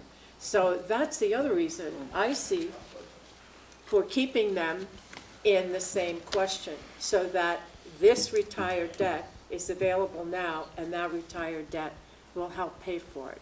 Well, quite candidly, that was a discussion this board had, and we already made a decision on it. The only question that's been a little misleading out there is that the Board of Selectmen would be given a blank check, and that's very, very, very untrue. That there are specific amounts that we are voting for, and for specific purposes. Those monies are going to be used for those purposes. Just because the ballot, by state law, does not say what the amounts are, does not mean that this board is going to be given an open blank check. It was based on a vote at town meeting, and then this is clarifying what the actual amounts are. You always have to refer back to town meeting, what was appropriated, and in other words, what the town meeting will allow us to borrow. That's the key question. We saw that with question two. We will have to go back to town meeting. What town meeting allowed us to borrow were these amounts, not an open blank check, but these amounts if approved at the ballot. So anyone who's out there is making statements that this is a blank check, it couldn't be further from the truth. There are maximum amounts of money, and these amounts of money are to be spent on these issues. Anybody else have anything to say? Thank you for clarifying that. Okay, so the board consider making a motion that with that correction, that I make the corrections and release this to the press? So moved. Second? Motion in a second. Any further discussion on this? All those in favor? Aye. Opposed? Unanimous. On question two, I think it's important to just make a couple of comments, and the comments that I have to make are that in regard to, there is some, and this is a discussion between the board, there are some signs that are out in the public eye that are speaking to vote no on question 2. And they're saying that it will cost $25 million. I think this is very misleading, and I think folks out there need to get the message that it is misleading, that the number is not $25 million, that it borders on the line of being untruthful. That would be if the turbines could potentially run at full speed 24 hours a day. And currently, they're in violation in this town of the state standards on noise, especially in the middle of the night. So it's important that the voters out there know that this board that's the reason we came to our conclusion, because it would be nice to think that the town would be able to gain that $25 million, which people are misleading and saying we're losing. But that is not a possibility at this time, based on the noise violations that the turbines are experiencing. So does anyone else want to make any other comments about question 2? Yes. I think something else worth noting too is that when we talk about the payback monies, that we've already, that the town has already voted to borrow the money for Wind 1. So there's obviously the money to, for Wind 1, there's the money for Wind 2, and then there's the money to take down the turbines, and that was where the $14 million came from. Well, the $5 million that for Wind 1 has already been borrowed, we would simply repurpose that money based on whether or not the state approves it. So in essence, what we're asking for is money to take down Wind 2, or take down the turbines, and to retire or to pay back the potential debt on Wind 2, which comes to, what was it, $9 million. So we're a far cry from $25 million. I know obviously this potential lost revenues is part of the equation, but as you know, Mr. Chairman, we can't run the turbines 24 hours a day. We can't run them full operation because of the exceedances that have been discovered. And in fact, Wind 2 hasn't even been tested yet for exceedances, which complicates the whole situation. It's quite possible that the turbines would have to run even in a more curtailed fashion than they are now. So again, there are good reasons why we've said, let's take down the turbines, because the cost of keeping them up, there are too many complex issues that still remain unanswered. I want to make a clear statement to the folks out there that the Board of Selectmen had not acted lightly on both of these issues. This board is very frugal and realizes our fiduciary responsibility to this community. And on both of these ballot questions, these are issues that not only we have pondered over months and potentially years, but there are other committees in this community that have worked on these issues as well. And it's important that we ask you to at least look at the facts portrayed to you from the Board of Selectmen. This past Friday's Enterprise has an op-ed piece, on a press release from the Board of Selectmen that was signed by all 5 members that we ask you to look at and read and gain the information that the Board of Selectmen have given to you. That information was put together with experts and was gained, and the Board of Selectmen has moved forward to make a vote. It is up to you folks out there to be able to make that conclusion yourselves. But we ask you to get all the facts. We ask you to read and not believe hearsay on any one of these issues, because the devil is in the detail on both of these issues. The press release that we'll be releasing on question 1 has all of the detail and why we think it's important for us to at least enter into the design of both of these options, the clean water and wastewater as well. So I hope folks out there look at these press releases and analyze them as we move forward. Did you want to say something? No, I don't want to complicate it any Great. further. Okay. So we'll move on to the next issue unless someone else had something else to say. Next up is a conservation restriction. Atria, the 300 committee. Good evening. Good evening. How are you, Jessica? Thank you for the opportunity to come this evening to speak on behalf of the 300 Committee about the Atria conservation restriction. I do have a plan of land that I'd like to put on display here.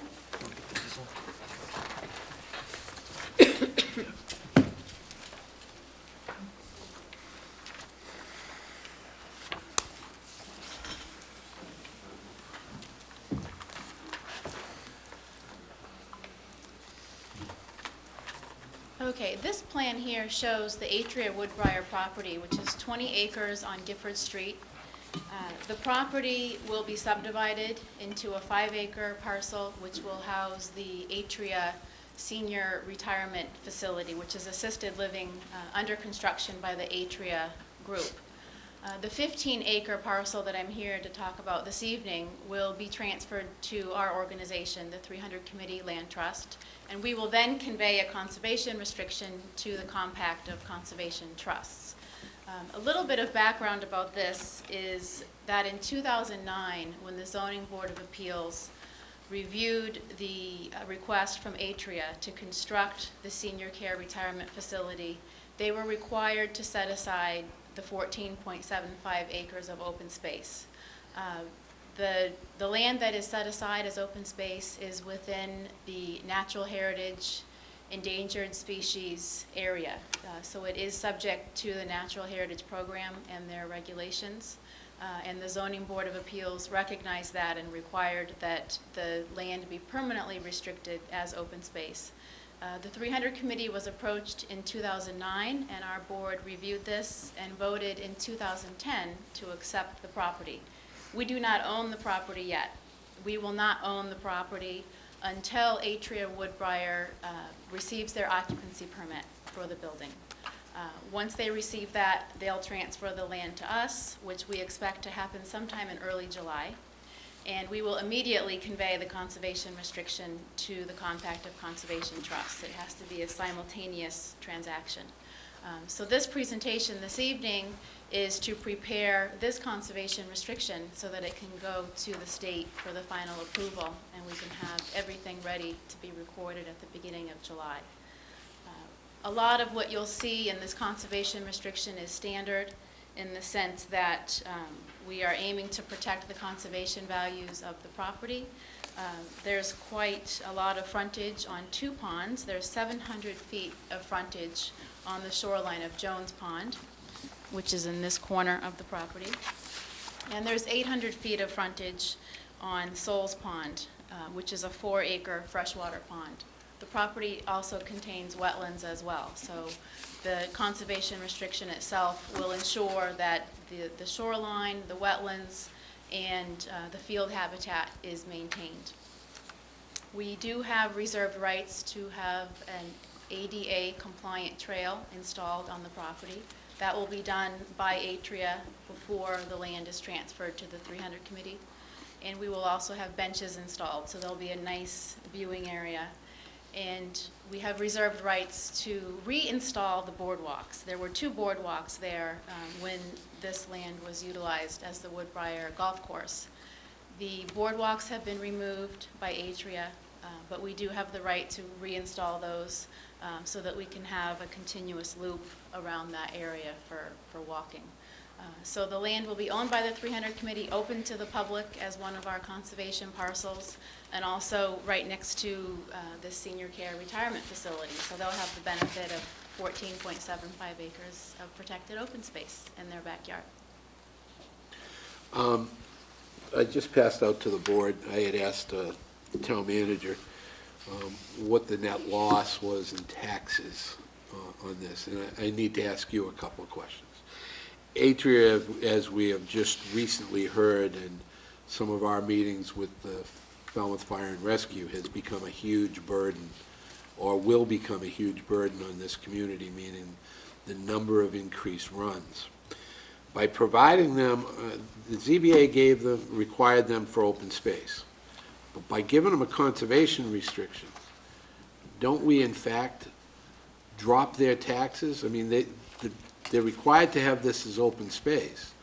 Therefore, they can't build on it. But we lose all this tax revenue. I mean, with the exception of the walking trail, which will probably benefit their folks there more than anybody else in this community. You know, at some point in time, we have to say that part of this is a strategy for some folks to avoid paying taxes. I think this is a case where the 125 units in the retirement facility could not have been permitted or constructed, if you will, without the open space set aside because of the location of this property.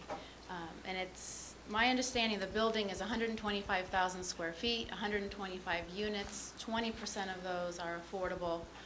So the property taxes are focused on that 5-acre parcel, whereas the 14.75, which is essentially an open space, it's mitigation for the development, is to be owned by the 300 committee. From what the acting assessor is telling us, that this will decrease the value by 80% if we put a conservation restriction on it. Of the piece that the 300 committee will own. That's correct. Yes. But if we don't put a conservation restriction on it, correct me if I'm wrong, the 14 acres still has to remain as open space because that was part of their development, and they won't decrease their taxes by 80% on that 14 acres. With the 300 committee as the landowner, as a charitable organization qualifying for the IRS tax relief, we do not pay property taxes. I realize that, but tonight you're asking this board to grant a conservation restriction. If we don't grant the restriction, that 14 acres will remain, and again, I want you to correct me if I'm wrong, still has to remain open space based on the ZBA's approval. And we'll still get our taxes, and no one will build on it. Keep the 300 committee out if we say no tonight. We will, the 300 committee will be accepting the deed. We will be accepting title to the property. So then it will fall under one of our charitable land holdings, which is for open space preservation. We, as the charitable organization, are conveying the conservation restriction essentially because we can't restrict our own land that we hold. So the fact that the 300 committee will be the landowner. I know, but it's a strategy of theirs to avoid taxes. That's my question. Doug? So maybe I understand your question. What benefit, it's going to be open space no matter what. So usually when land comes to the 300 committee, it serves the town benefit because we keep that land under conservation. This land is guaranteed to be under conservation already because the only way that building was built was with this land being open space. So what's the real benefit to the town at a loss of $1 million per year to have this be under 300 committee instead of under Atria? The land is under the Natural Heritage Program, Endangered Species Program. There's rare habitat, sensitive habitat. We, the 300 committee, as the landowner, will oversee the property, ensuring that the conservation values are protected. That doesn't always happen with private ownership. So our stewardship program, which They're required to. What's that? Aren't they required to maintain it if it's under the Natural Heritage Protection? Our organization, yes, will be required to. Isn't Atria required to do the same thing? Going to get to that. Okay. Well, Go ahead, yeah, Pat. I'm reading this memo, this email from Trish Fabui, from the assessor's office. And when you look at this, as you say, there would be open space as a requirement to build the 125 beds facility. So that means that the 14.75 acres would not allow them to be buildable anyway. But the 5.5, which is buildable, will be taxed at full value. Right. So according to this statement, we lose $1 million in value on the land value, but we get an increase of $15 million of value for the building. And I see what you're saying is, We already got it. they build the building, they've already built it, we got the 15 million. They Why are we can't gonna give them up But the they million? can't They build can't on that occupy land the anyway. building. I know, but if we give them a conservation, go ahead, I'll get on. Yeah, I hate to tell everybody, but the cat's already out of the bag here. And you've answered my question, because I was looking through this, and I noticed on page 43 in our packet, it talks about conservation restriction on land owned by the 300 committee. I had assumed that this was land owned by Atria, but it is being deeded to the 300 committee. Correct, correct. Which, unless this board wants to fight with the 300 committee over their acceptance of this almost 15-acre parcel, the reality is it's going to be owned by the 300 committee. And since it's owned by the 300 committee, it comes off the tax rolls anyway. And so then, the only question before us is, do we want to give them, or do we want to be the holders of this conservation restriction? All of these other issues, and I see where you're coming from, Mr. Chairman, but it's a moot point now, because the property is about to be owned by a nonprofit organization. It's not for us to sit here and decide whether it's going to be owned by them or not, unless we want to pick up a fight with the 300 committee. It's the question tonight is whether or not we're going to give the 300 committee this conservation restriction. If we don't, they'll find somebody else to hold the conservation restriction, but it's not going to affect the tax rolls one way or the other. I don't agree with you, and I'll tell you why. The cat's not out of the bag because they don't own the property yet. If we ask them, by taking the property, they're helping Atria avoid paying taxes on this property. The deed says that they can't build on that 14 acres. I'm not about to pick a fight with the 300 committee. I mean, I'm just going to ask them to think this through. It's going to stay as open space. You know, it's a huge drain. So what you're saying is, if it stays as open space, then it's owned by Atria, that they will have to pay taxes on the open space? They have to pay it as regular property. That's what this Well, is saying. I'm not in any position to discuss or argue that How about- point, because I don't know enough about the assessing to be able to comment on that. That's why I asked for this today from the assessor's office, and maybe town council could give us an opinion on it. But, I mean, I wholeheartedly agree that the 300 committee has done wonderful things. But this is only basically going to benefit Atria, because if we they're going to put the path there anyways, because they're going to want their people to be able to walk down to the water. Whether or not anybody else gets to it, or can we get to it? That's the other question. Yes, and our organization, the 300 Committee, thinks this will be a valuable open space property for the town. It's centrally located. We will be able to have programming there. It's publicly accessible open space. There will be an area for up to 4 parking cars, or parking spaces, if you will, on the property itself, and an easement for folks to be able to access it. So our goal is to have a quality open space parcel that the members of this community can utilize. They can go, they can sit and enjoy the view shed area, enjoy the boardwalks in the future when we're able to install those. And as far as priority habitat and a parcel that becomes important open space because of the conservation values that are being preserved by an organization who works specifically with open space and stewardship to make sure that the land is protected in such a way, in perpetuity, for the future of this town. And I wholeheartedly agree that most of the time you folks protect land that is subject to development. T-Ticket Park is a great example of that. This, on the other hand, is required as not to be built on based on their permit. So the 14 acres is already protected as unbuildable as open space as part of their comprehensive permit. That's what I'm saying. We're talking apples to oranges. In this case, it's an apple, not an orange, that this property already still has to stay as open space for their comprehensive permit, which was under Chapter 40B. So it's a requirement of their permit that it stays open space. When we talk about stewardship, stewardship is great in areas where you're going to protect something from becoming developed. This cannot become developed. This is as an opportunity to stay as undeveloped and we could still get tax revenue from it. We fight long and hard. We're talking to the voters tonight about millions of dollars in questions, and, you know, and if we get something like this, we're gonna say, well, it doesn't matter about other taxes. I just can't agree with this tonight. Well, but the problem is, we don't know what the tax value would be of the land. If we knew what the value was and could compare it to the value of the land being under a conservation restriction and managed by the 300 Committee and being available for other things, we don't know that because we don't, the question that you asked,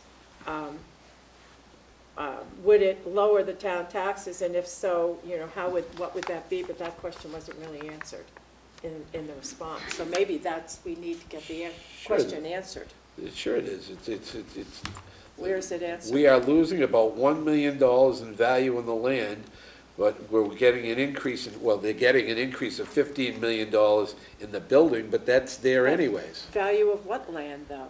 That's the 14 acres. Well, it doesn't say that. Okay, so we need to find that out. I think Go we ahead, need a Rick. clarification. Mr. Chairman, I think Ms. Flynn makes a very interesting point. If the land, as you say, is unbuildable, then we've devalued it. And the question is, are we really going to get $1 million in revenue out of a devalued 15-acre parcel? Or is the value of that parcel going to be no different or be insignificant compared to what would happen if the 300 Committee takes ownership of it? I think it's a question that is worthy of research. Certainly, if it's an unbuildable lot, usually an unbuildable lot has a significantly lower value than a buildable lot. Absolutely. Therefore, I don't know that we're going to get $1 million out of it. I think it's $1 million in value, not in annual. Well, So I think we need to get that question answered. Is it But not worth in $1 million taxes, but not in if it's not taxes. buildable? Right, yeah. Like, that's the question. But keep in mind this, when they got the permit, guys, please, when they got the permit, they needed this much acreage to get that many units, which means now they're splitting off part of that acreage, and they have a property that is a smaller property with a denser population. I think this needs some other research, and I appreciate the 300 Committee, but quite candidly, I think it's a gift horse in the mouth, that they're trying to do this to be able to get away from some of their burdens themselves. That's my personal I thoughts. think the ability to develop the 5-acre property as they are with 125 units is essentially packing more value into the 5-acre lot. Where the building is sitting and the taxable value of that once the town updates the assessment when the building is complete and occupied. That 5 acres would not have the value that it will with that building without this, so it's an offset.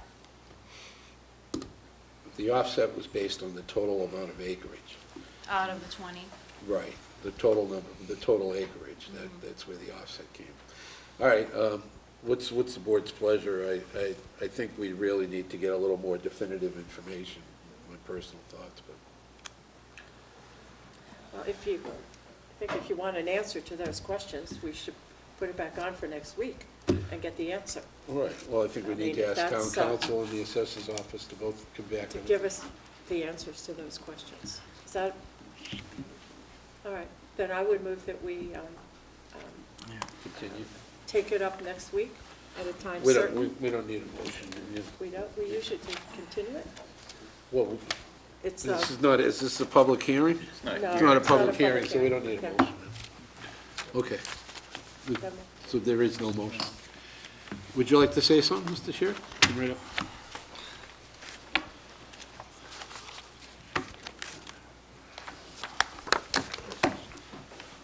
And Sheriff Precinct 6. I like the 300 Committee very much. I believe in conservation easements very much. But I hope the board will go back to your town meeting. I did today. I took my notes and I looked at them. I happened to keep everything that's written in town what meetings. This organization promised this would be open land, open to the public, and they would keep it and they would pay taxes on it. That's what they told town meeting when we okayed that building going in there. And now they're changing it. And I think we should do a little bit of backtrack and look at town meeting, listen to the recording of the people. Thank you. Okay.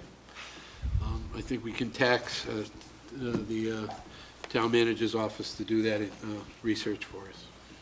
Okay. Thank Thanks, you. Jess. We'll Thanks. be in touch. Next up, presentation, Falmouth Bus Depot Renovations Committee. Good evening, Mr. Ware. How are you? Sorry you had to wait.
Thank you, Mr. Chairman. My name is Paul Dreyer. I'm here as a private citizen on behalf of a group of 5 residents who are very interested in this property in the town of Falmouth. 2 of the members of our committee were involved in the rehabilitation of the station 25 years ago. Virginia Ayala, who was chairman of the Board of Selectmen at that time, and Art Calfee, who was coordinating some of these activities. The other 3 members, Noah Greenberg, Jim Toll, and myself, have been pushing this article for about 2 years now, and we need your assistance. What services are provided at the station? Peter Pan has service to Woods Hole, etc. You know this. Cape Cod Regional Transit Authority serves this area. Excuse me. Seasonal trolley to Woods Hole. It's convenient access. The station is a major intermodal entry to the town of Falmouth. A brief history you've been given in your packet, a history of the station, so I'm not going to belabor the point, but this was when the railroad came to Falmouth 141 years ago. It was a major change in the character of this community. The station was rebuilt of brick 100 years ago. The station was very active and had a lot of activity on a number of different things that supported the development of the town. Who owns the station? Massachusetts Department of Transportation is the owner of the property and has a long-term lease that's been assigned to Peter Pan. Among the items on the lease that we were able to find out is the leasee, Peter Pan, agrees to make any and all interior and exterior repairs and alterations of the premises, including plumbing, heating, equipment, etc., at their own cost and expense. In 1977, the rental rate was $475 a month, has not been changed in 36 years. Oh my God. It would appear that Mass DOT is not enforcing some of these conditions. Peter Pan claims to have made some improvements and claims to have requested a request to the Mass DOT to address the structural conditions of this facility. What are the conditions? Well, in 2001, a structural inspection was made and emergency repairs were proposed under orders from the state building inspector. Later that year, Peter Pan made some minor repairs to protect falling debris and recommended some long-term repairs and restoration. No further improvements have been made since that time. The building is continuing to deteriorate and may be in an unsafe and sanitary condition. Here's a view of just 4 pictures. You can see the facade, the station entrance condition is deteriorating. Mr. Chairman, here's examples of the concrete that continues to swallow off that structure, which is a risk to people using the facility. The temporary repairs included some plywood structure to protect people to go into the station.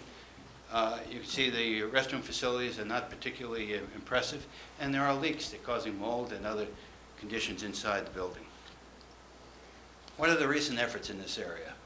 Well, 25 years ago, DOT completed improvements for about $945,000, 25 years ago. DOT issued an engineering report on January 25th of this year. They sent a copy of this to our committee and asked us for comments. Within 2 weeks, we responded and gave them comments on the particular study. What they said is construction budget cost of $1.8 million, soft cost of about $900,000, and a total project budget of about $2.78 million. That's what's in this report to DOT. Yes, sir. Yeah, I'm sorry, but someone at the station wagon up there, 630 XPT, your lights are on? Okay. Thank you. Downstairs. Okay, so we've tried to work through our representatives over the last 2 years, both with Senator Murray and with Representatives Vieira and Madden. Teresa Murray advised in a letter, which is in your packet, that DOT determined the project can be split in 2 phases. And they have some interest on what was said at that time. Estimated cost of phase 1 was $900,000, but they have yet to identify funding for this work. Subsequently, phase 1, and this is a response from Senator Murray's office just 2 weeks ago. Phase 1, repair the roof and ceiling, remove mold and painting, repair the ornamental building facade and structural requirements, reinstall the canopy to meet the new seismic requirements. That's phase 1. Phase 2 was to renovate the restrooms to current code and ADA compliance. The proposed implementation, again from Senator Murray's office, says preliminary design with 2 construction bid packages, and the cost is shown here, $900,000. The schedule they anticipate, design in 2013, construction 6 or 7 months. There is no timeline, as there is no funding at this time. So in summary, this building is a very historic building in the town of Falmouth. The 100th anniversary is this year. That's important. That's why we got involved in this 2 years ago. There's significant interest from everyone you talk to in this community, from the town manager who attended several of the meetings, the Chamber of Commerce who've written several letters, Falmouth Enterprise has a number of articles on it. This is an important building for the community. State officials have said this is a priority for them. They've said that in writing. However, no funding source have been identified, although the transportation bond issue was supposed to be voted on last week and it was deferred. So the timing of this is very important because we have an opportunity to request the Secretary of Transportation to include the cost for this project in the bond issue that they're probably going to vote on in the next week or 2. So the timing is very critical. So what we're asking you, we're asking for your support. Perhaps a resolution stating the historical importance of this station to the town of Falmouth. A letter to the Secretary of Transportation requesting funding. We have not gotten that officially from the town. We think that's very important. A letter to Senate President Teresa Murray asking her to continue to advocate on our behalf. She has a lot of influence. She can help us if we ask her to. And our state representatives have been helpful, but they need to be asked to support this project as well. So basically, that's why we're here today.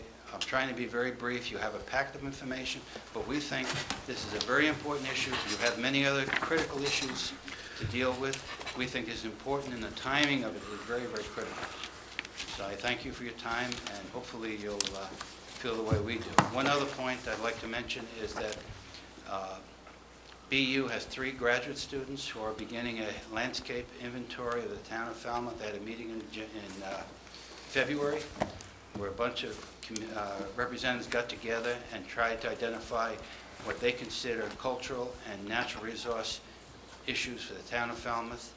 The coordinator for that is Eric Drew, who's their advisor. I spoke with him. He sent me a copy of his report for comments. On Thursday night, they're going to present their preliminary recommendations to people here in town.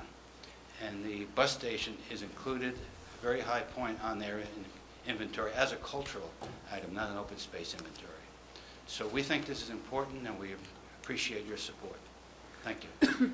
And I or any other member would be very pleased to answer questions you may have. Thank you. No, I just want to say, this coming on the heels of our interviews this evening from the people from HDC, Historic District, to see this building in the disrepair it's in.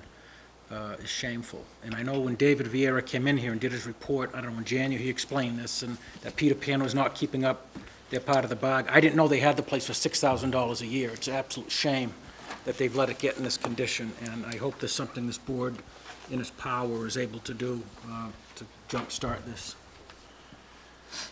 Thank you. Anybody else, Brent? Okay. What's the square footage of the building, do you know? I don't recall. Okay. Sorry. I asked the question because there are a few things that come to mind when I see this. One of which is that obviously we have CPC, or the CPA funds for historic renovation. But of course, the building doesn't belong to the town, so we really don't want to be giving the state back the money. But along those lines, I had a thought, because I know that when you sell a building, the tenants are required to renegotiate the lease or leave. And I don't know what the state's foundation or footing is with respect to renegotiating the lease. Obviously, and that's why I'm asking about the square footage, because $475 a month in a downtown location like this is a steal. And I'm wondering if the state would consider selling it to the town. We could renegotiate the lease, use CPC funds to renovate it and make some money off the building, because it's a commercial building with huge value, with parking lot. I mean, if Peter Pan doesn't want to pay for it, I'm sure there's another bus line that would pay us a handsome sum for a lease there. Just some ideas that are kicking around that maybe we petition the state and say, sell us the building and we'll manage it the right way. Well, the lease says it can only be used for a bus terminal at this time. Clearly, the state has to renegotiate that lease. And one issue is, I'm not sure you want to terminate the lease until you settle some of these back issues that they're supposed to be doing. Secondly, the comment I had made to Tim Madden, and also to the Vice President of Operations, Peter Pan, is Falmouth needs Peter Pan to come to town. Peter Pan needs Falmouth to provide service to Falmouth, Woods Hole, and Martha's Vineyard. We need to work this out. It's not up to us to get into the issues between the lease, between a tenant and landlord, because that's not our role. What we like from their position is the structure should be maintained by the landlord. They have a point. And the state did provide funding 25 years ago to work on the structure. As you can see from the stones, they're still coming down, and it is a relatively unsafe area. Frankly, it's not very good when you come to Falmouth and you see that place. It's very unfortunate.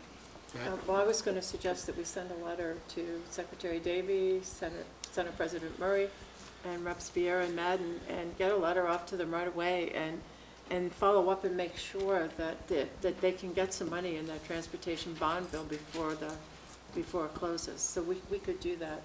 Like, we could get a letter up there pretty quickly, I would think. Well, I don't know if the board can vote that tonight because it's not on the agenda, but we can do it next week, or we could instruct the town manager to do it. To write the letter. We can instruct the town manager to do that, surely. On behalf of the board. On behalf. I would make that motion. Well, we're not making a motion, we're just gonna instruct him to do that. Okay. We're making a motion because it doesn't fit into the open meeting law. Well, it But fits in with this, though, There's no the vote on that. renovation. Just one quick thing on your point, Brett. We've gone down that road before. We bought the grain mill, we were gonna do something there. It became a parking lot. We got Oddfellows Hall, we were gonna make some money on it. Look what happened. So it's much better being with the state and let them, work with them to get them to fix it.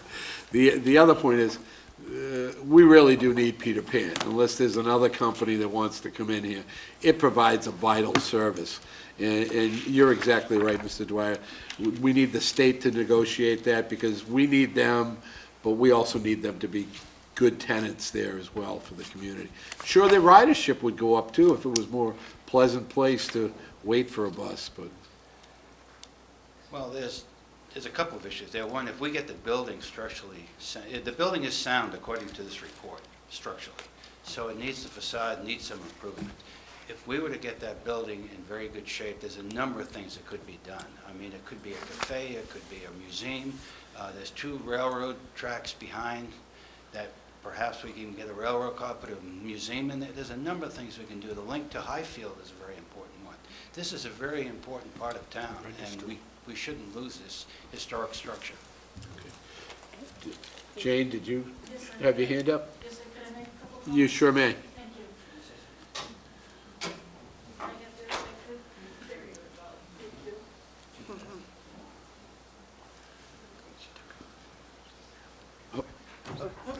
knew that would happen. Pretty soon I'll have a little four-legged animal, maybe they'll get me here safely. Thank you, Mr. Chairman. For the record, my name is Jane Perry, Precinct 8. I am here tonight as the Falmouth Commission on Disabilities Chairwoman. First of all, through you to this committee, I am not official member on this committee, but I'd like to thank this committee of 5 members have taken this serious issue on board, and they have allowed me to come to their meetings and to participate for the disability community.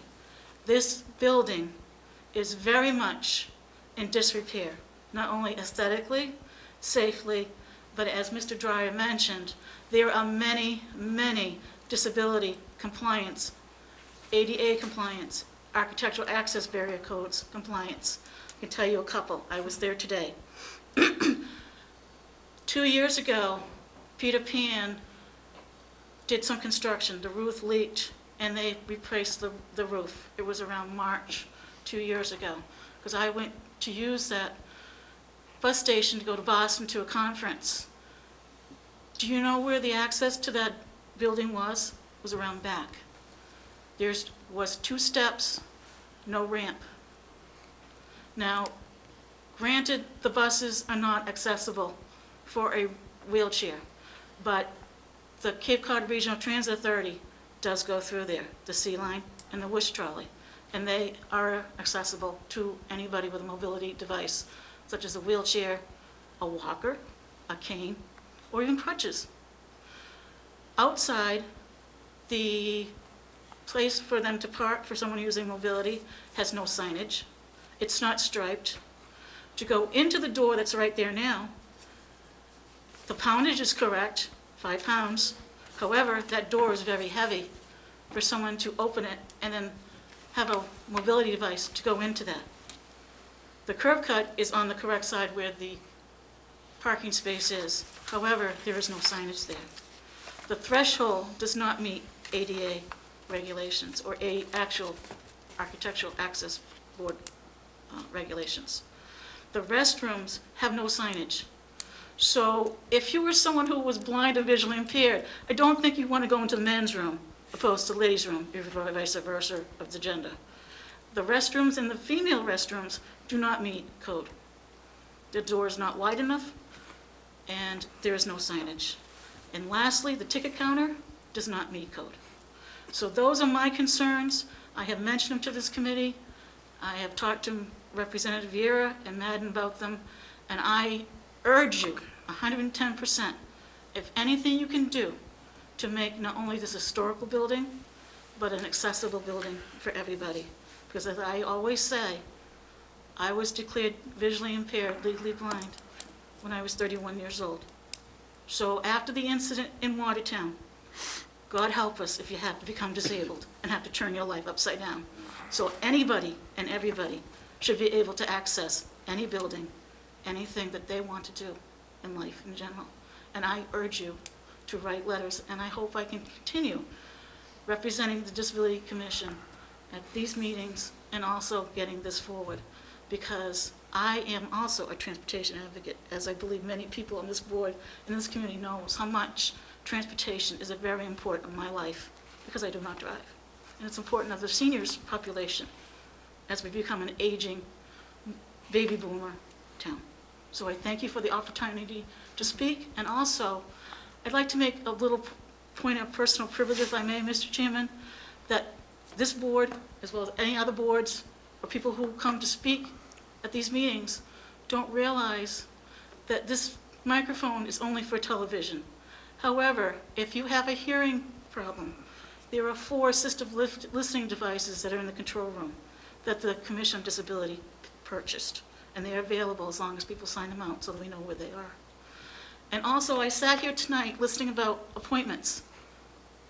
One thing that Selectman Braga has talked about, and so has Selectman Putnam, and I hope next year that we can get our committee handbook written in the hands of every committee member so that people know exactly what committees are, how they're run, their missions, and what is expected of them if they want to become a chairperson, a vice chair, or a secretary or clerk. So I thank you again, and I really, really hope that you get the committee handbook up and running soon. It's much needed. Thank you very much for your time. Thank you. Thank you. All right.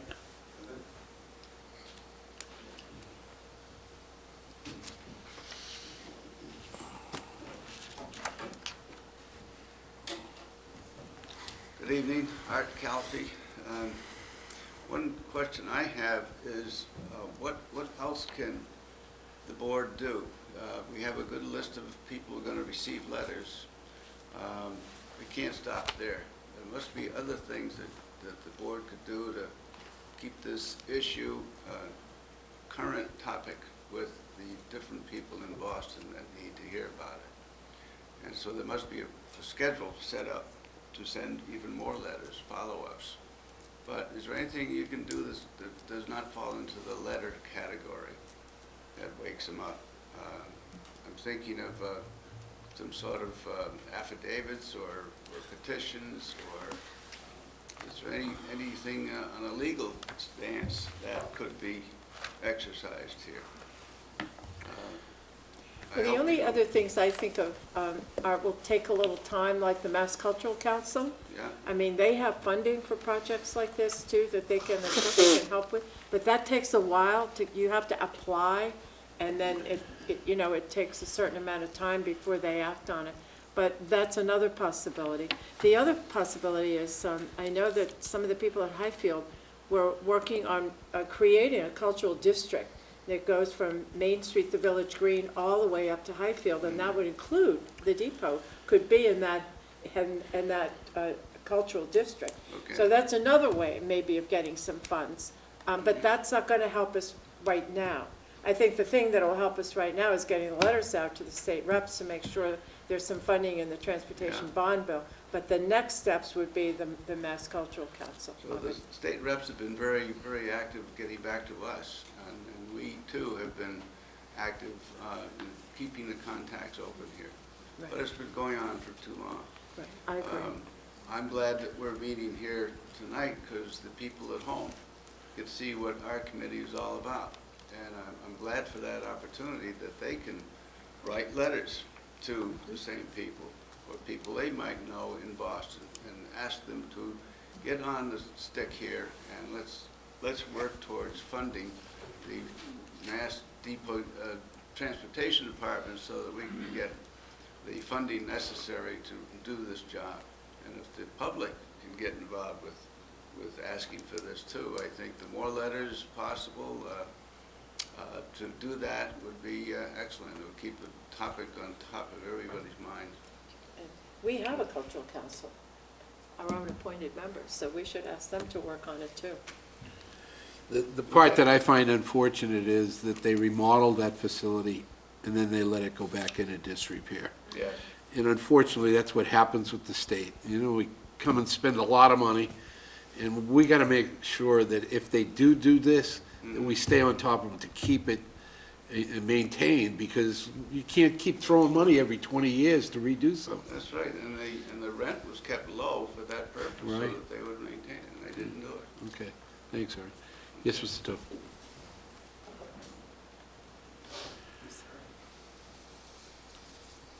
Board members, I'm Jim Toe. I'm a member of the five-person committee that was referred to. A couple of points that probably obvious, but hadn't been mentioned. Everyone going to Woods Hole on a Peter Pan bus that stops in Falmouth has a chance to peer out of the windows at the shabby condition of that station that has embedded in concrete the words Falmouth Station. It's been there nearly 100 years now. Another point and reason for Peter Pan to pay attention when the secretary next contacts them is that overnight in the summertime, as many as 6 buses are parked there overnight so the drivers can go about their home and other businesses. For Peter Pan to find a place to park 6 buses, I bet that would be a challenge at the good rate they're paying here. So, and one last thing. It was 2 years ago, that the first visibility came to the station. Picture on the front of the Enterprise, a letter from the Chamber of Commerce to appropriate officials. 2 years. and the conditions a little different, except for a shabby particle board covering over the main entrance so that folks could get in there without being hit by the falling concrete. There was a brief period where it was barricaded off and passengers have to go around the other side of the station and come in from the track side. Thank you. Anybody else? Yes. I just want to take this opportunity to sort of beat our own drum, the Historic District Commission. Unfortunately, this building is a good example of a property that is not protected by the Historic District Commission. Although it's in the district, technically the address, the building itself is outside the boundaries. So there's no protection over a building like this of how it would be restored, if it ever would be restored, and what they would do to it unless there were some other regulations that were put into it. And there's this building, and there's many properties in Falmouth that fall under the same type of lack of protection, I'll say, of oversight, because it's not protected by anything within the Historic District Commission. Thank you. Anybody else? Okay, so I think the board has let their intentions be known for the letter to come from the town manager's office, and we hope to move this forward. Work on our state reps, because they're the ones with the pocketbooks up there. That's what we need everybody out there to do, is write them a little letter. Okay. Thank you. Appreciate your hard work. Next up, vote support a multi-year plan for the CPC eligible recreational needs.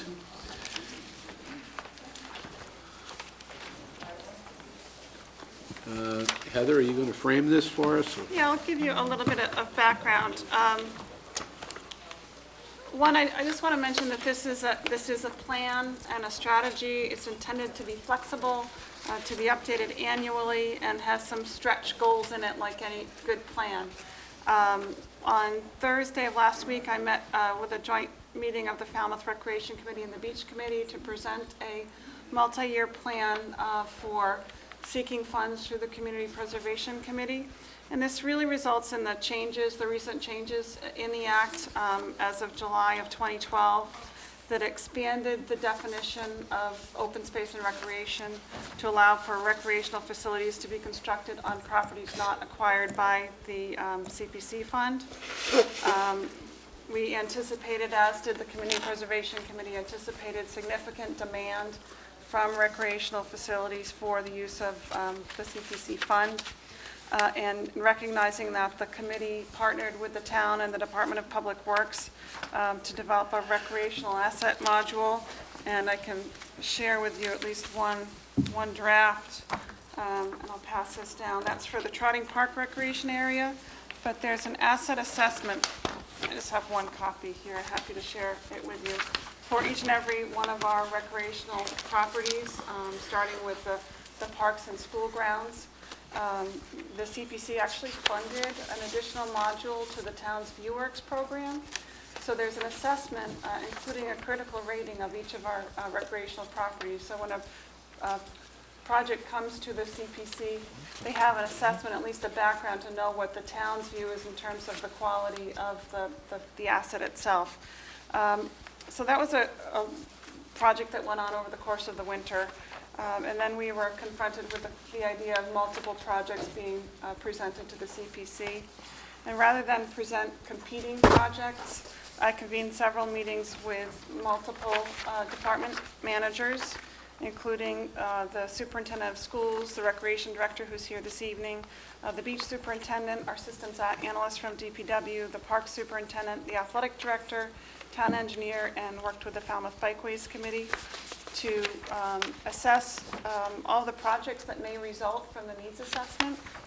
We met several times over the course of a few weeks and developed a multi-year strategy for funding the recreational needs that emerged from the asset analysis. We focused really on those needs that you all know as the Category 2 capital needs. So there's lots of projects identified in there that are smaller scale projects under $25,000. And so we focused on those items that fall between the $25,000 and $1 million price tag with a lifespan of more than 5 years. This, of course, is an area of our capital plan which we still struggle to fund, with an annual need town-wide of over $3 million a year. We have made some progress in funding modern improvements to recreational assets with the expansion of Minot Beach with the Haddad facility, the Trotting Park complex, and the Sandwich Road fields. There still remains a significant unmet need for recreational facilities, and the community preservation funding creates a really tremendous opportunity for us to make significant improvements. I think we're very fortunate in having the team together. We've developed a plan that includes school properties, other recreational facilities. And just to talk about the funding a little bit, after the CPC funds its minimums for historic preservation and affordable housing, it's already met its obligation for recreation and open space in its annual contribution to the existing land bank debt. Now remember, this category is open space and recreation. So that leaves for them a discretionary fund every year. Looks like they've got about $700,000 a year between now and fiscal 2020 available for discretionary purposes, and that could be spent on any one of the three categories. We've developed a strategy for funding just the recreational needs, and I can go through the individual projects and properties, but you can see there are many, many listed here. And we take a look at those beginning in fiscal 2014 and have planned out just a funding strategy through fiscal 2020.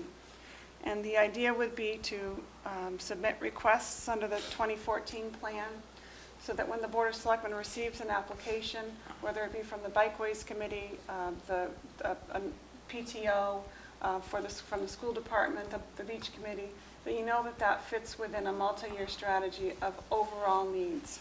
So for this year, we've looked at a variety of projects, and I'll just walk down and give you an idea of what's in for fiscal 2014. Morse Pond School, we've projected $62,000 to replace the playground out there.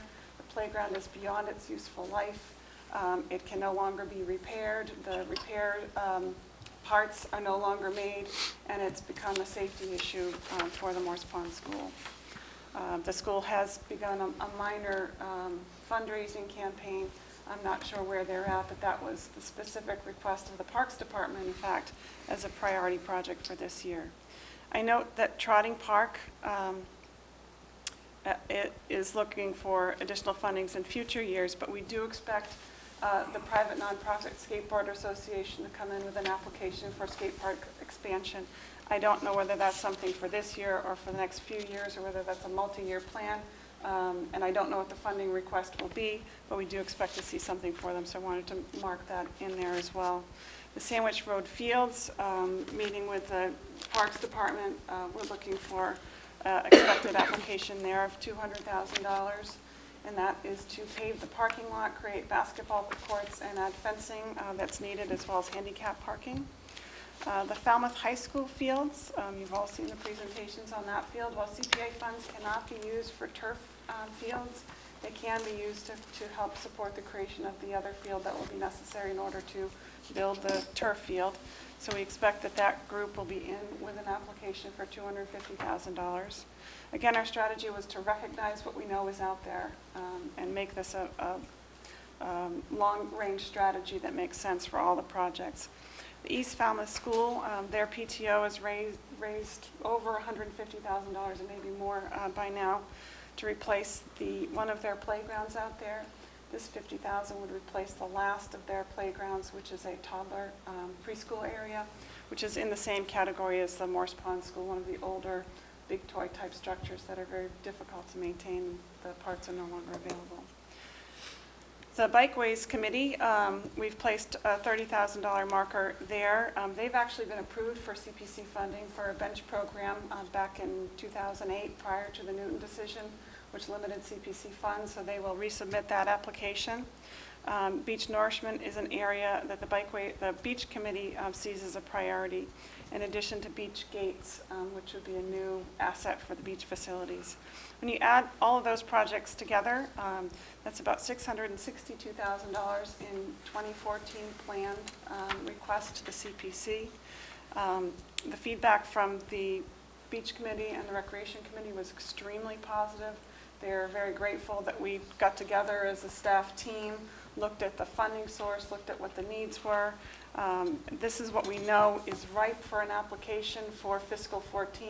There may be other projects we haven't conceived of that could come into the other fiscal years, but we have a process in place. Well, we'll get together every year, balance out what we see as priorities as staff. Hopefully, I'll have an opportunity to present this in a little bit more formal way to the Community Preservation Committee, but I was looking for some feedback from the board, input from you, on the strategy. Does it make sense? Does the concept make sense? And would you support making this kind of a presentation to the Community Preservation Committee? Yeah. Oh, I think the concept is excellent. I really do. I think having everyone get together and taking a look at the available funds, then it sort of eliminates the competition, if you will. Then everybody understands what everyone else's needs are as well, so that they can work together. No, I think this is really, I read it with a great deal of optimism, and thank goodness. Doug? I have two questions. One is, would the idea be that the town manager's staff, town administrator's staff would be presenting the applications, or these individual groups would be presenting the applications? I think the strategy would be to support the individual applications, and that's actually in the last page of the report. And just so you're clear on that, the Morris Pond Play Area, we expect that to be a joint application between the Parks Department and the School Department. The Sandwich Road Fields, the Recreation Department's probably done with their application already. The East Falmouth School Play Area, the PTO and the School Department will do that. We don't want to take anything away from any of these agencies. We want to support what their needs are. The skate park expansion would be the Skate Park Association. The Falmouth High School fields would be the study group. Bike racks, the Bikeways Committee, and the beach nourishment and gates would be the beach department. In future years, as we get better at developing the projects, we may do a joint application. One of the things we've talked about is there's this tremendous need for fencing across the town. We may want to do a comprehensive fence application to create an economy of scale. And take one major thing down and do a larger application. That's something we'll look at for next year. But again, this funding round is this June. We've just completed this assessment within the last few weeks. Yeah, I think it's fantastic. The only other thing is to whether we can add some, if not this year, next year, add some buildings under historic renovation if we have town buildings that... I'm very glad that you said that, because I think if this strategy makes sense, we are working on the housing needs assessment as well as the historic preservation plan. Right. And as those reports are developed and the assessment, the background is done, I think that gives the staff an opportunity to go back and take a look at what the municipal needs are and strategize how to promote those. Fantastic. And I think that's important too, because we all know that the CPC is very sensitive about folks telling them what to do, and I hope we have buy-in from this, because the somewhat of backlash we saw at town meeting with articles coming forward was because we see folks paying their taxes and they're not getting their bang for the buck out of the CPC money, that it's going into a lot of private type of scenarios. And if that money were spent in lieu of tax dollars, other tax dollars, I think people would be a lot happier with what's going on in the CPC and understand that their actual tax dollars are getting leveraged to their own benefit, not necessarily to, private folks or organizations' benefit. Well, it's a great opportunity with the recreational needs, and I have to say the CPC, the staff, the chairman, the representatives that happened to be on the Recreation Committee last night, or last Thursday night, have been very welcoming of this strategy. I think they see this particular area as being demanding on them. My sense is they're going to be very receptive to this strategy. They still reserve the judgment, just like when we do the annual capital plan, the Finance Committee reviews those. And sometimes they agree with us and sometimes they don't. So this reserves their freedom to make judgments about each individual application, but at least places them in an annual plan that makes sense for the community. Is there an intention to give a presentation jointly with all of these stakeholders to the CPC? We don't have that kind of a strategy in mind. We certainly can. I've been very inclusive in the process. The school committee will receive the same presentation. I expect that before we see the CPC, will have a sense of support from the rec committee, the beach committee, the bikeways committee, the board of selectmen, and the school committee. And that was intentional because all of their needs are represented here. Okay. Mr. Chairman? Pardon me, Selectman Braga. No, go ahead.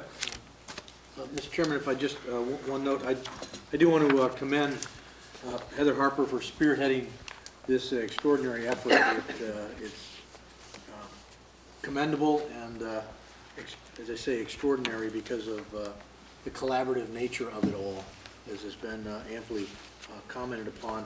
There's one area that I wanted to point out for the board that I noted in my report regarding an additional element, bikeways element, specifically the Shining Sea bikeway.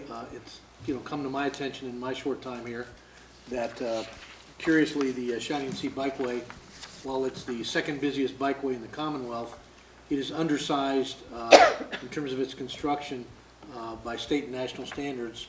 It's a 10-foot bikeway, and state and national standards for bikeways are 12 feet. And one of the sub-elements here that I would ask the board to consider is adding a potential element to this matrix with your support, of course, for a phased expansion, modest expansion of the Shining Sea bikeway over time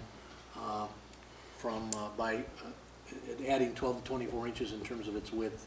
As the board is aware, with the heavy use of the bikeway, that additional width would be an extraordinary plus for the many, many users. Again, second busiest in the Commonwealth, and the busiest bikeway in the Commonwealth that lies exclusively in one jurisdiction.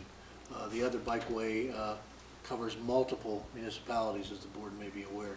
So it's quite unique, and it is a extraordinary asset. So I would just respectfully ask if the board might consider adding that as a standalone element as well. So you're saying that just add another category, it would be Shining Sea bikeway expansion? Yes. Okay. So if folks could note that. Mr. Chairman? Yes. I'm going to break a promise. I told Julian I would never mention the Messina Fund again, but, seeing this, I can't resist. What does that have to do with this? I'll tell you where it has to do with this. You just slide it in, aren't you? As you look at this from 2014 to 2020, one of these $55,000 probably will be Falmouth Heights Beach. And if that money could ever be used to offset one of those years, that would be great for the taxpayer. It's not going to lower their taxes, but it's sending a message. And there was discussion at a beach committee meeting. I was a liaison of the portion of that $40,000, maybe that fund paying for the gates at Falmouth Heights Beach, because it can only be used for enhancements. And that's why I had asked 15 months ago to check in to see if that license agreement would be opened up and redone, because there is a provision. My last meeting's next week, so I won't be here to carry the torch for this, but maybe when the time comes, someone would look into it. Thank you, Mr. Chairman. So do I have a motion that we're looking for a support of this plan, a multi-year plan, with the inclusion of what the town manager, the Shining Sea expansion of the Shining Sea bikeway? I'll make a motion to approve the support of the plan. I'll second it, Mr. Chairman. Motion and a second. Any further discussions from the board? Any public comment? Yes, come right up.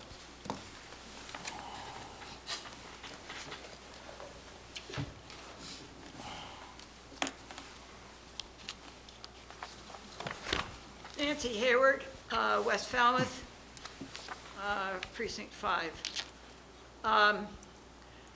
I'm sitting back there fairly befuddled. I'm not a good person at trying to grasp a whole bunch of numbers that are thrown out at me. So I guess what I would say is this something, if I go into the office, the front office, that somebody's going to be able to hand out a piece of paper to me to see how you've divided all this up for the next, how many years, Heather? 8. For the next 8 years? Take one. Oh, okay. Thank you very much. Those are a lot of numbers to throw out, and it covers a lot of territory. The good part, Nancy, is the Board of Selectmen has had these numbers for a few days, so we've had an opportunity. Well, that's nice. Okay. And Sorry for my I guess scribbling. I will think about this, and, well, I'm all in favor of the CPC, and of course, since, partly just as a citizen and partly since I'm a member of the Historical Commission, and I understand this 10% historical, 10% open space, which now has recreation in, which wasn't in originally, and 10% for affordable housing. I'm thinking, how much besides the 10% are you throwing out at us with this plan, Mr. Chairman? If you could ask so someone can throw back at me this other, let's say it's essentially 60% of the money. Are you throwing into this recreation over these years? Do you want her to try to answer that, or do you? Yes. Okay, well, you've got to give her a minute. Because I had this feeling. Okay, just give her a second to answer it, then. Well, I'm sorry, I don't have the sheet that I'm looking for, but I can give you a good answer. Every year, the town raises about $3.2 million in CPC revenue, both the municipal revenue plus the state match. First thing we do is pay off all of our land bank debt. Correct. And then we set aside 10%, $322,000 for historic preservation, $322,000 for affordable housing. The land bank debt portion meets the requirements of our 10% for open space and recreation. With those three categories committed, there's about $700,000 a year available for discretionary spending. Yes. And so,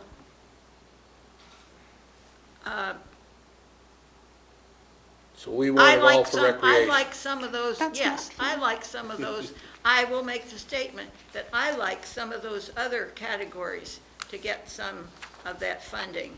And whereas recreation is very important, some of these other categories are very important too. And I find the comment about using CPC money to widen the bike path, I gather that one of the members of the board did not hear that in it. But thinking back to the problems with the bike path, with abutters to the bike path, that's something interesting to think about, and I guess I would not have thought that anything related to that should request CPC funds. But I am expressing my opinion, and there has not been a big general public discussion of this, but I appreciate you letting me take your time. Thank you very much. Thanks, Nancy. Someone else had their hand up? Okay. Anything else? So we have a motion. Did I have a second? Yes, I seconded. David seconded. Any further discussion? All those in favor? Aye. Opposed? Ayes have it. Thank you very much. Next up is approved minutes of a meeting of April the 4th. And then we'll go to April 11th. Approval of the Okay. minutes of April 4th. Second. Motion and a second. Any further discussion? All those in favor? Aye. Opposed? The ayes have it. Next up is approved minutes of April the 11th. Move approval of minutes of April 11th. Second. Motion and a second. Any further discussion? All those in favor? Aye. Opposed? The ayes have it. Approve and vote to, not to release, I believe it is, executive session minutes of the meeting of May the 6th. I move approval of the well- minutes of May 6th and not to release. pardon me, we're Well, gonna do that's the not the regular regular, minute. the regular No, we're gonna minutes. approve, I'm The sorry, regular minutes first. regular minutes Move first. approval of the meeting, the Reg- minutes of the regular meeting of May 6th. Okay. Second. Motion and a second. I just had one. Yes, go right ahead, well- Dan. One clarification on page 5. Yep. Yes. Just that I read it badly and then had to read it again to realize that it was okay, but I just wanted to clarify about the off-site parking at Seacoast Shores. Let's see here. And Where I've are you? heard- This is in page 5, halfway down on the motion for Seacoast Shores Association. And when it talks about any off-site parking will be, I read that as saying will be at the lot, and I just wanted to make it very clear that it will not be allowed. How about we Off put, will limits. not be allowed at White's Landing lot? Right, if we could just change it, just be crystal clear. that- Crystal clear. See what you mean, it runs together. Is that, Well, and one other change. In Okay. that There's several references to Ms. Zaganek, and it just SA, starts with an SA instead of an SC. oh, okay. Other than that, those changes. So there's a motion and a second. With those changes, all those in favor? Aye. Opposed? The ayes have it. And this is the executive session minutes of May the 6th, and not to release. Make a motion to approve and not release. Second. Motion and a second. Any further discussion? All those in favor? Aye. Opposed? The ayes Abstain. abstain, okay. Next up is the summary of actions. We will go through these one at a time. A proclamation, we'll hold that. The second proclamation, approve request for a livery license, hold that. Approve request for a one-day liquor license, hold. And approve request for Sunday entertainment license. So number 5, I'll look for a motion to approve request for Sunday entertainment license. I would make the motion, but could we change it to the Cape Cod Fair, or Cape Cod Fairgrounds, because it's not called the Barnstable County Oh, Fairgrounds Cape Cod anymore. Fairgrounds, okay. It's the Barnstable County Fair at the Cape Cod Fairgrounds. Good, Fairgrounds. Okay, so I have a motion. Do I have a second? Second. All those in favor? Aye. Opposed? The ayes have it. Okay, proclamation. Police Week, first proclamation. Whereas the Congress and President of the United States have designated May 15th as Peace Officer Memorial Day and the week in which it falls Police Week. And whereas the members of the law enforcement agency of the town of Falmouth play an essential role in safeguarding the rights and freedoms of citizens of the town of Falmouth. And whereas it is important that all citizens know and understand the problems, duties, and responsibilities of their police department, and that the members of our police department recognize their duty to serve the people by safeguarding life and property, by protecting them against violence or disorder, and by protecting the innocent against deception and the weak against oppression or intimidation. And whereas the police department of the town of Falmouth has grown to be a modern and scientific law enforcement agency which unceasingly provides a vital public service, therefore we, the Board of Selectmen, call upon the citizens of the town of Falmouth and upon all patriotic, civil, and educational organizations to observe the week of May 12th to 18th, 2013, as Police Week, with appropriate ceremonies in which all of our people may join in commemorating police officers, past and present, who by their faithful and loyal devotion to their responsibilities have rendered a dedicated service to their communities, and in doing so have established for themselves an enviable and enduring reputation for preserving the rights and security of all citizens. Further, we call upon all citizens of the town of Falmouth to observe Wednesday, May 15th, 2013, as Peace Officers Memorial Day, in honor of those peace officers who, through their courageous deeds, have lost their lives or have become disabled in the performance of duty, especially our own officer, Samuel F. Pierce, who lost his life in the line of duty on August 16, 1933. I further call upon all citizens of the town of Falmouth to observe a moment of silence on Wednesday, May 15th, in their honor. In witness thereof, we, Kevin Murphy, Brent Putnam, Mary Pat Flynn, David Braga, and Doug Jones, have hereunto set our hand and caused the great seal of the town of Falmouth to be affixed on this 13th day of May 2013. Okay, do I have, that was a motion, do I have a second? Second. All those in favor? Aye. Aye, opposed? The ayes have it. Thank you. And the next up is a our certificate of recognition for Master Sergeant James Wooding. Master Sergeant Wooding has had 15 deployments, and on behalf of the town of Falmouth, we welcome him back to the town of Falmouth after 21 years of active duty service to the United States Air Force. Certificate is awarded by the Board of Selectmen the 13th day of May, 2013. Do I have a motion? Make the motion, Mr. Chairman. Do I have a second? Second. All those in favor? Aye. Opposed? The ayes have it. Okay, next up is approve request for new livery license, Top Notch Limousine, 116 Bernard St. Jean Road.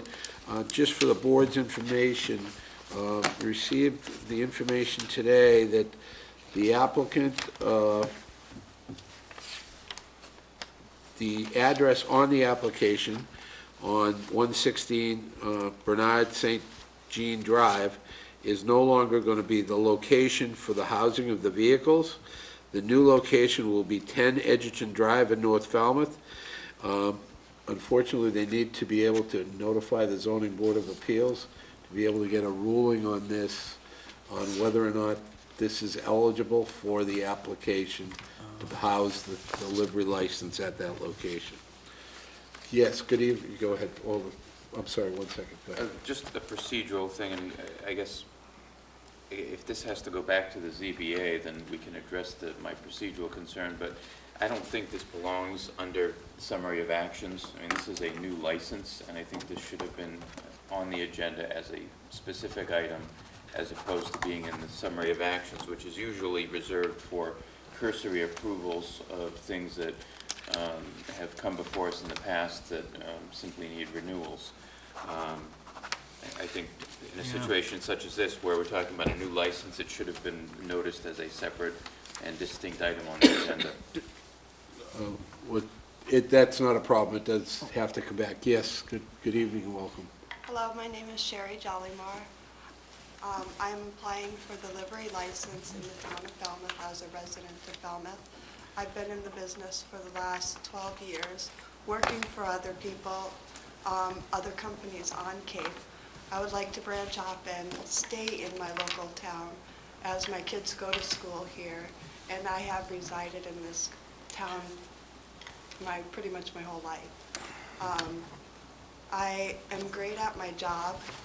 I have an accounting degree, and I would love to have this time to show that I can shine in this company. And I will provide safe transportation for anybody that does come to my company. Okay, and your goal is to have 4 to 5 vehicles in this? As of right now, I am going to start off with 4 vehicles. I have 2 limousines, and I have a sedan and an SUV. Okay, and you do realize that we issue the license and then the police department issues the permits for each vehicle? Yep, I worked with the town of Barnstable for years, Okay. going through the Barnstable town, doing all the inspections for one of the companies that I worked for and managed for years. Okay. Can we approve it even if they have to go back to ZBA, or? No. No. Unfortunately, we need to have the location approved by the Zoning Board of Appeals. Yeah, I It tried may- to go up there today, but I think I was a little bit too late. Everybody's already left. There's a Right. chance they may be able to do it administratively, but then they may have to have a whole hearing again, I don't know. But we'll have That's to what let she you was know. discussing. Yeah, typically, I mean, if it's business zoned and it's an allowed usage, that she would be able to write a letter on that. Yeah, the reason why I had the change of address is because when I got the lease, there was a different amount of rate for rent a month that was not discussed. So it went up by $1,000. So I don't know if they thought that since I'm a livery company that I can afford it, but starting off as a new business, I cannot afford another $1,000 a month. So I did have to take into position on finding another place. Okay. We'll try to give you a definitive time, and we'll try to, if we get that back from the Zoning Board of Appeals, we'll try to give you a specific time next week, if we can get that back in time for the agenda. Sounds great. Is that all right? Yes. Okay. Thank you very much. Sorry to keep you waiting. That's okay. Appreciate it. Have a great evening. Okay. Okay, Next up is approve a one-day liquor license, Cape Cod Food Festival, Barnstable County Fairgrounds.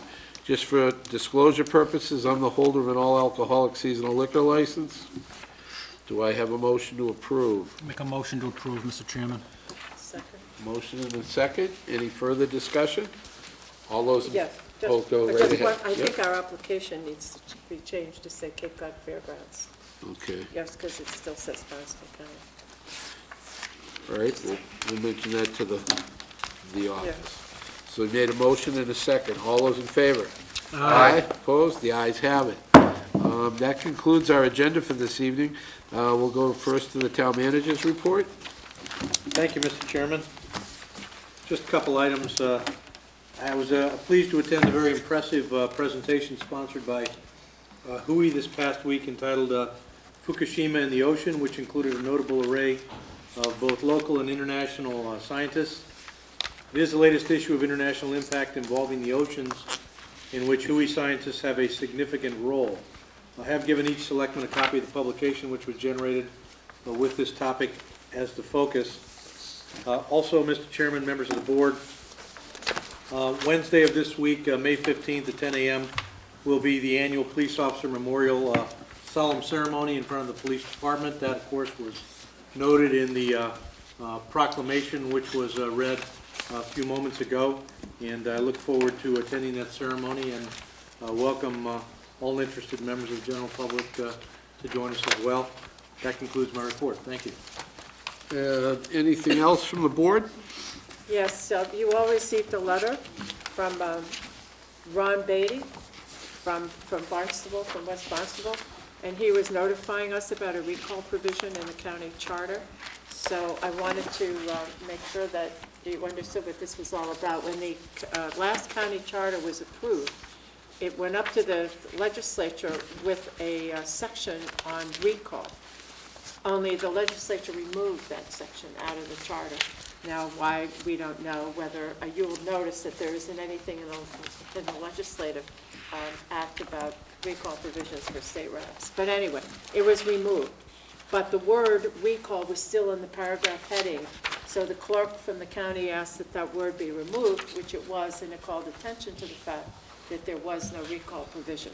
So this gentleman, who is a resident of Barnstable, has asked Randy Hunt from Sandwich, to file a bill that would replace the recall provision into the county charter. That's all. It's just informational, but just so you know what it's about.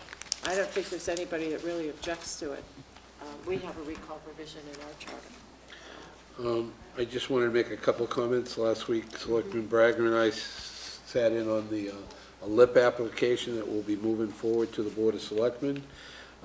And Selectman Jones and I both sat down and met with and discussed at length question 2 on the ballot with NPR radio on a national level, I guess, that they wanted some comments from us, and that concludes my report.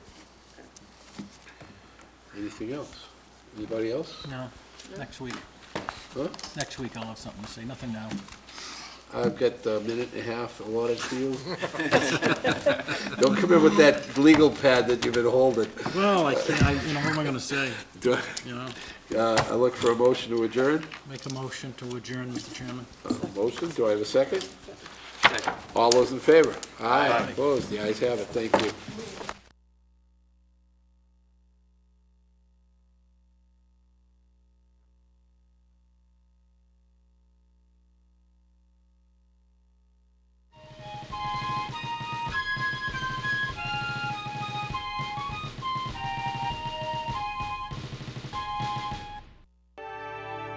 Green Harbor Waterfront Lodging is nestled in a woodland setting on a picturesque ocean inlet. Green Harbor offers so much for a fun-filled yet affordable family waterfront vacation. Enjoy our private boating beach with ramp and dock, free rowboats and paddle boats, oversized heated outdoor pool and kiddie pool. You'll enjoy our attractive waterfront and beachside accommodations. So visit us online at gogreenharbor.com.